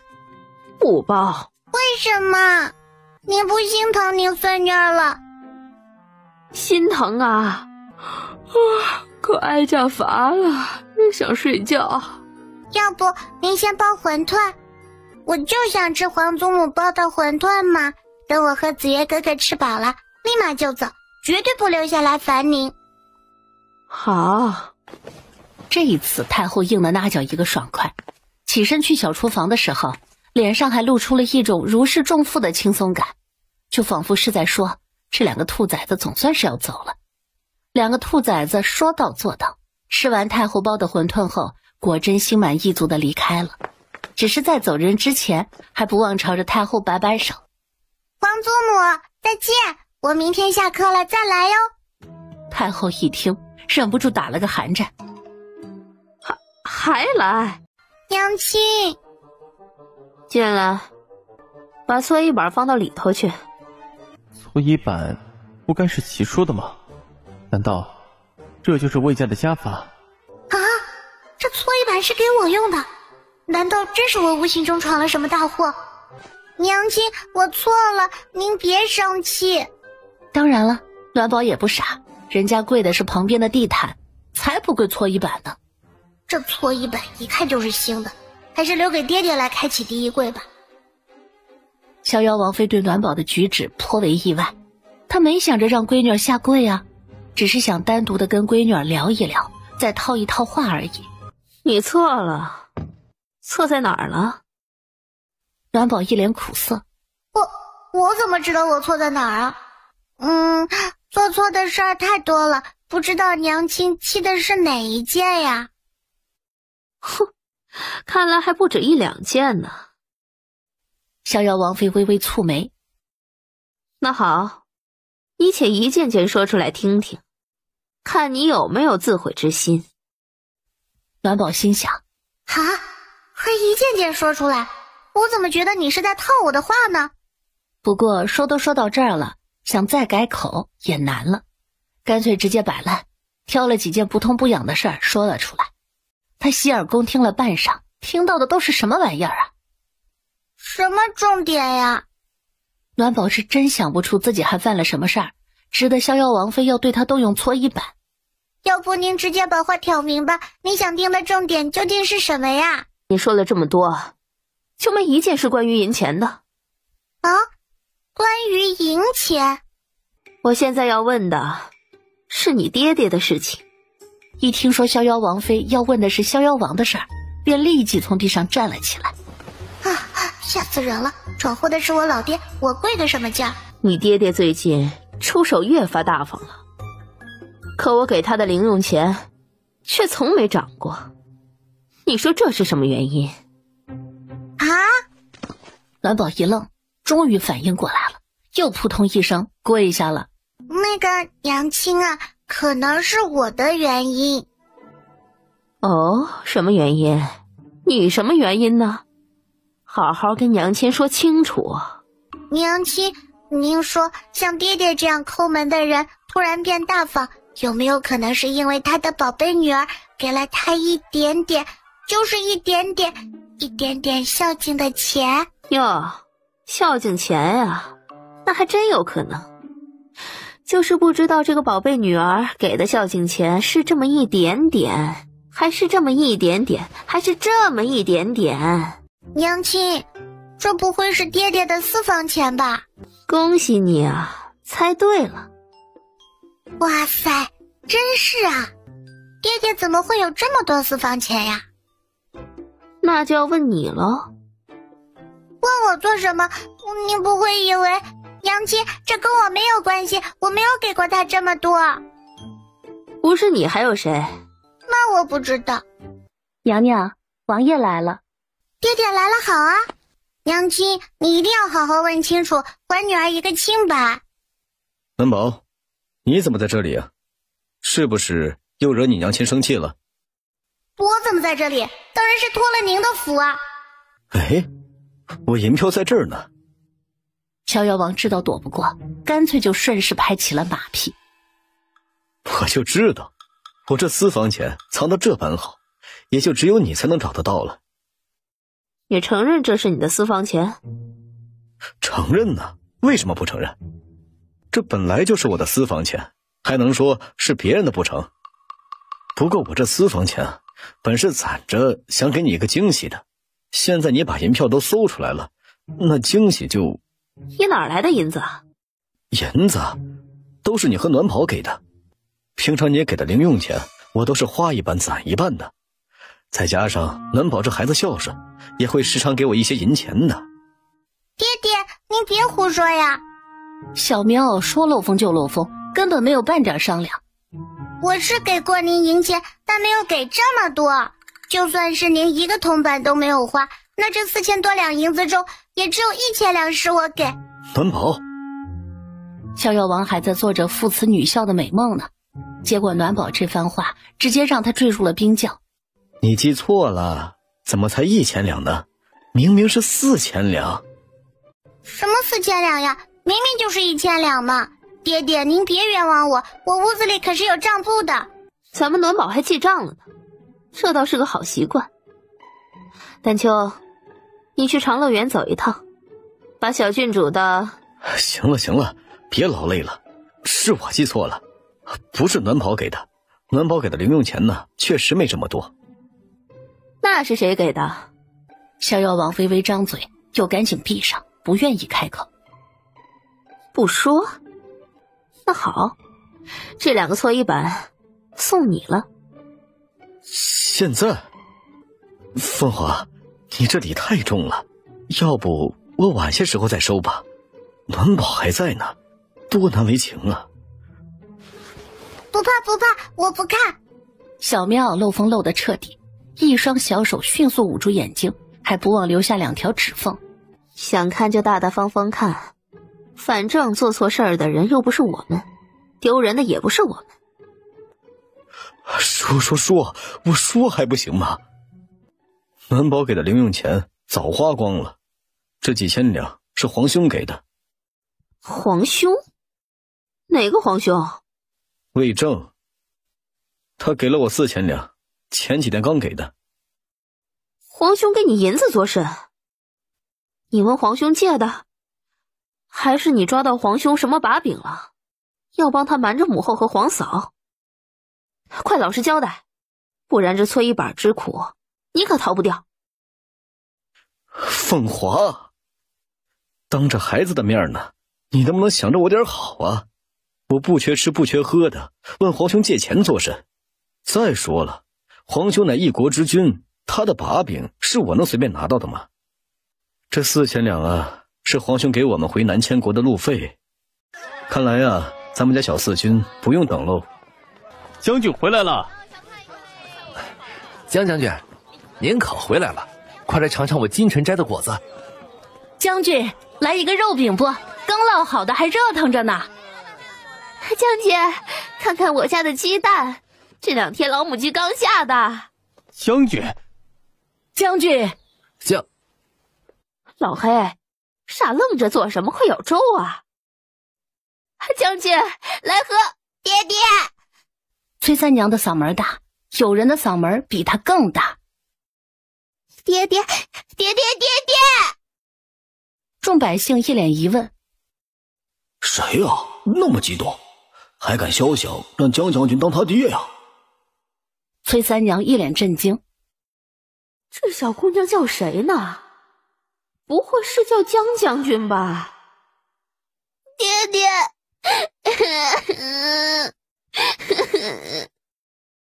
江四军才不管那么多呢，顺着声影去寻人的老百姓们只觉得头顶似乎有风吹过，再定眼一看，只见一个身着红衣的小姑娘正往江将军的怀里扑，而江将军呢，竟张开双臂稳稳地将红衣小姑娘接住。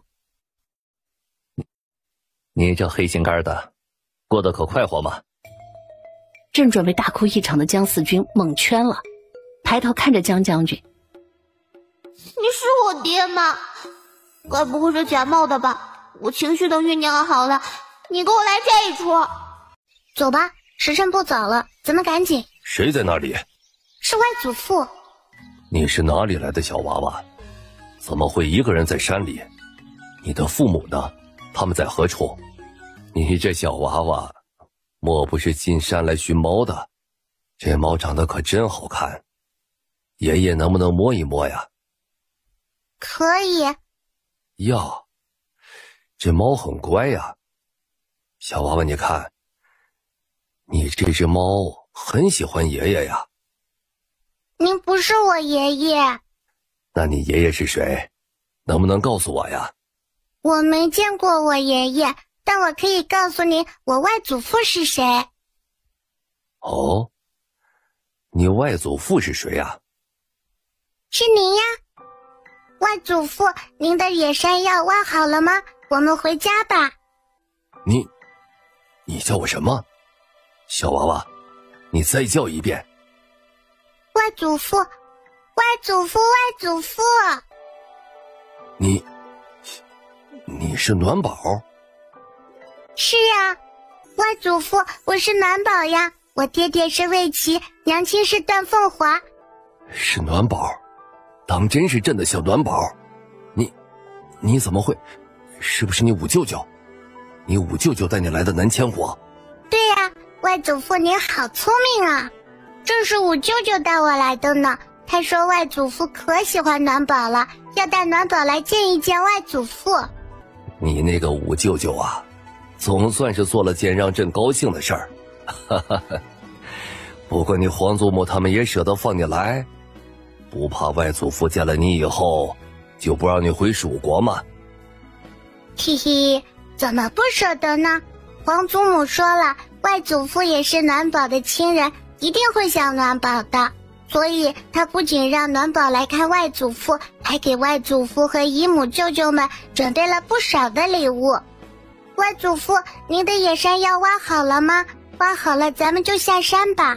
偷偷告诉您哦，行宫里还有好大一个惊喜等着您呢。哦，还有惊喜？那外祖父可得赶紧回去。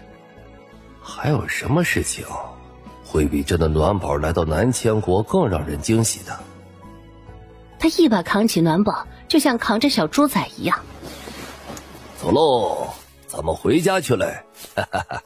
暖宝趴在南千国皇帝的肩膀上，看着地上的东西，忙喊道：“锄头！”不要了，不要了。野山药呢？也不要了。外祖父，我可以自己走。不行，你不可以。外祖父，您仔细脚下。你莫担心，外祖父还年轻着呢，摔不着你。又偷偷来后山采药了？端清代想将小布袋子藏起来，又实在藏不住，只能笑了笑，恭维道：“皇祖父的后山可真是风水宝地，草药一波一波的长，不采一些回去，都可惜了。”你是采的高兴了，朕又得命人偷偷往山里给你种点草药。外祖父烧的菜太好吃了，暖宝从来没有吃过这样好吃的菜。外祖父，您真厉害，不仅能把南千国治理得这样好，还能烧出如此色香味俱全的菜，暖宝好崇拜您哦！哈哈，外祖父这样好的厨艺可不能失传呀，姨母和舅舅们肯定没时间学，不如教教暖宝好不好？暖宝肯定用心学，把外祖父的厨艺传承下去，好让更多人都吃到这样好吃的菜。当真？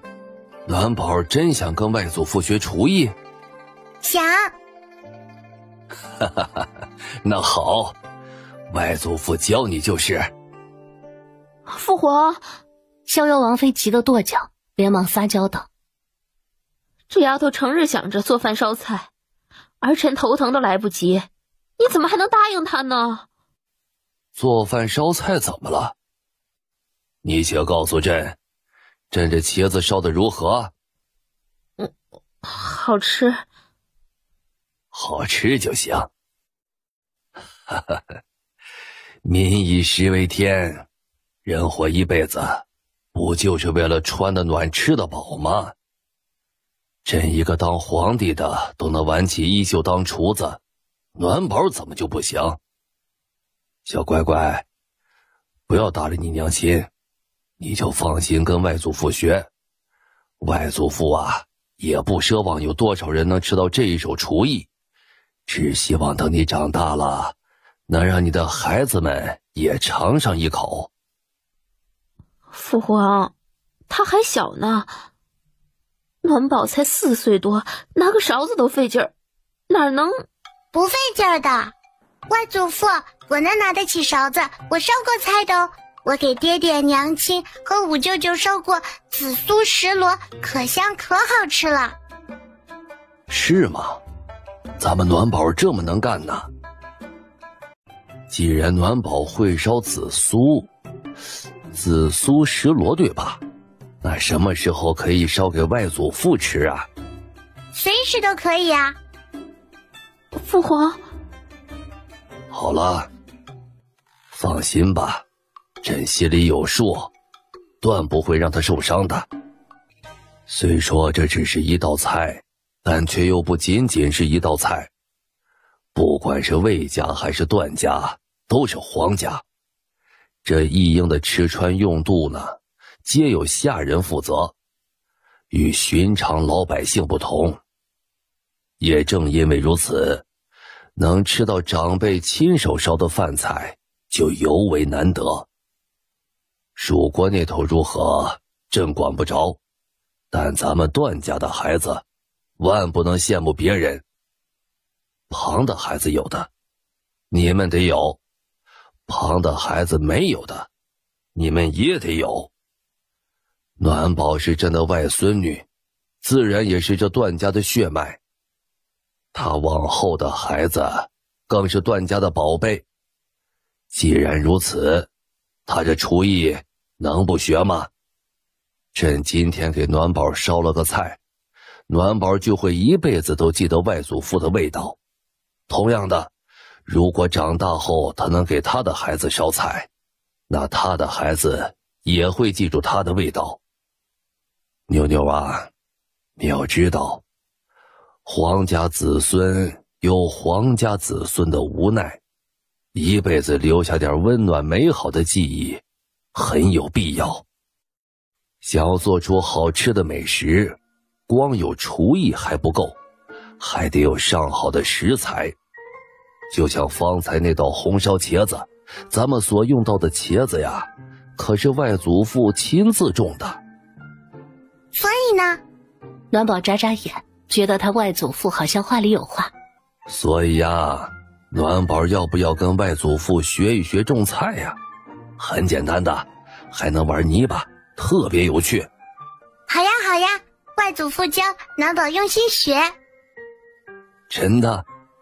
不过又学厨艺又学种植技术的话，得花不少时间的。要不这样吧，你在南迁国多待一阵子，学会了再回去。好啊好啊。暖宝笑眯眯地看着南迁国皇帝，心想，反正我学东西快，不就是厨艺和种植技术吗？几天的事儿。但嘴上别提有多甜了。就听外祖父的，学会了再回去，也好多陪陪外祖父。哈哈哈哈，那感情好啊。跟在二人身后的逍遥王妃则越发无奈。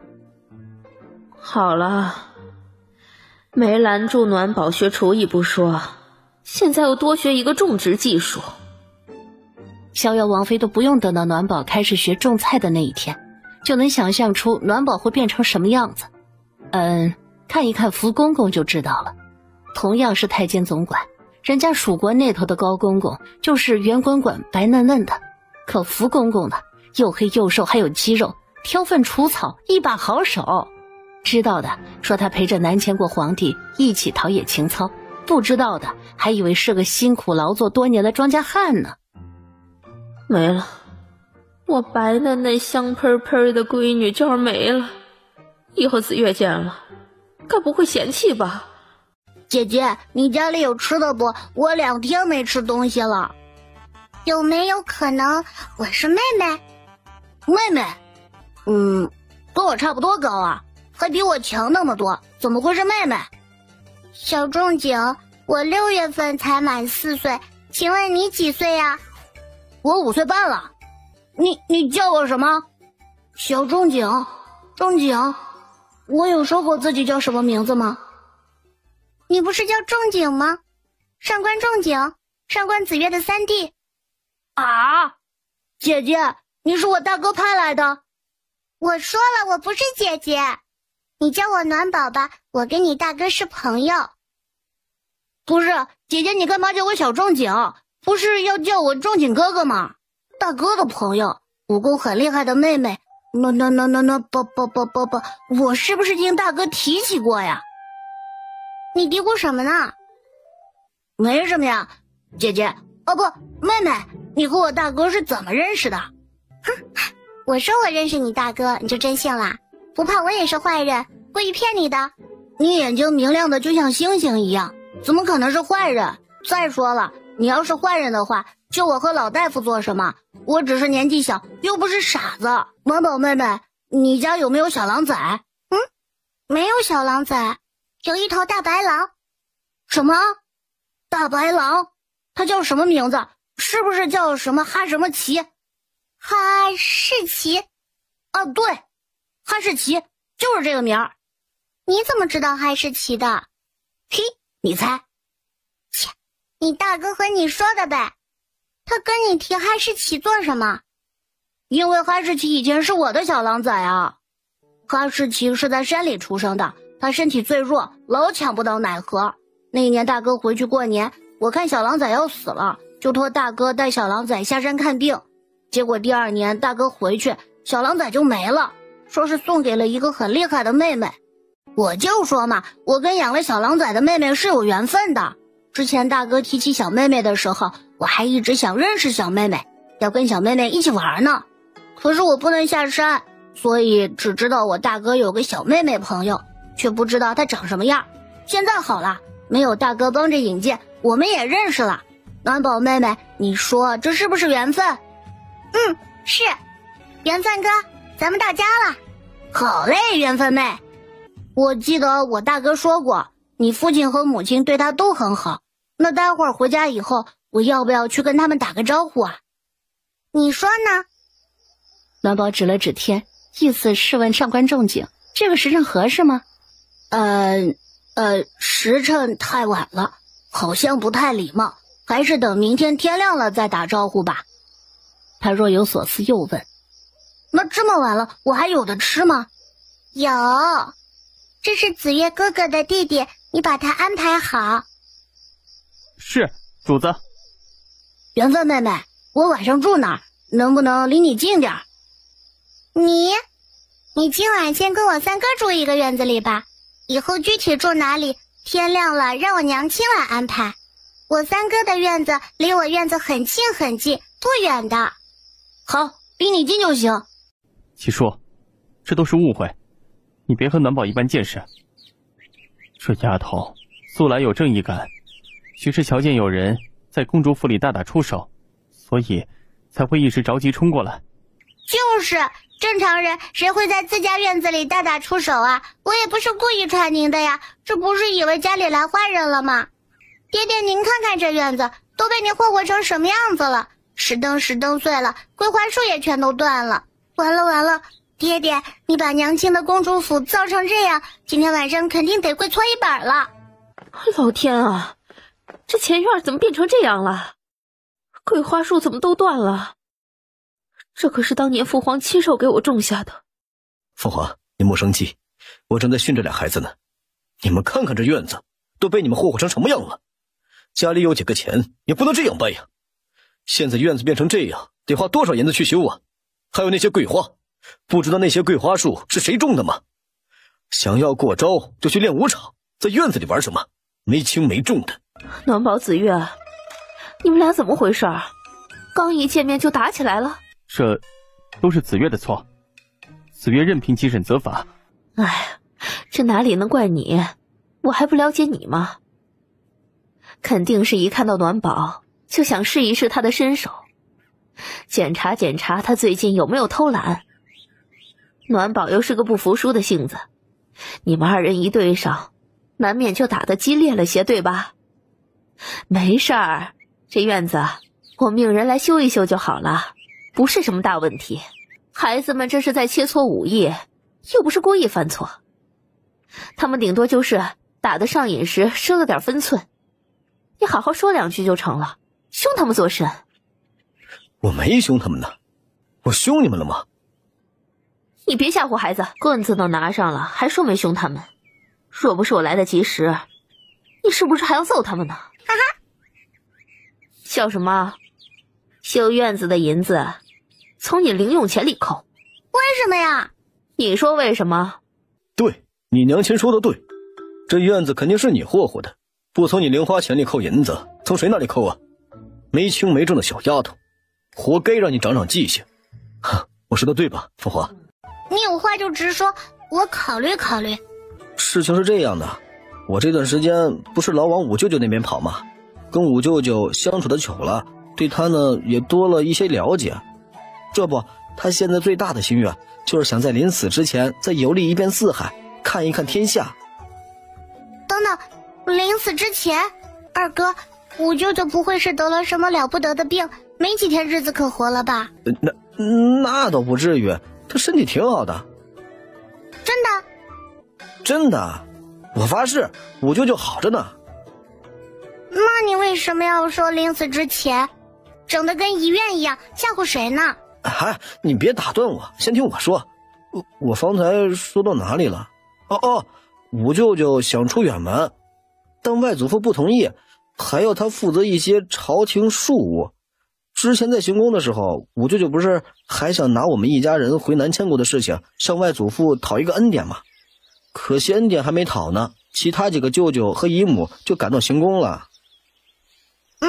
是有这么一件事儿，我记得呢。总之就是五舅舅想出去浪，但外祖父却锁住了他的船。是这个道理，我是这么想的，五舅舅对咱们多好啊，不远千里去蜀国看我们，还把我们带回南千国，一路对我们诸多照顾。现在他有这么一个心愿，我们是不是得帮他完成啊？也不是多大的事情嘛，你说呢？怎么完成啊？动动我的嘴皮子啊！不愧是我妹妹，就是聪明。明天不是中秋节吗？宫里头要设家宴，外祖父肯定很高兴。五舅舅决定了，要在明天晚上赏月的时候，跟外祖父提出远门的事情。到时候咱们俩见机行事，帮五舅舅说几句好话。咱们的话还是有点用的，指不定能帮上五舅舅呢。哦，哎，行不行？你说句话呀！哦是什么意思啊？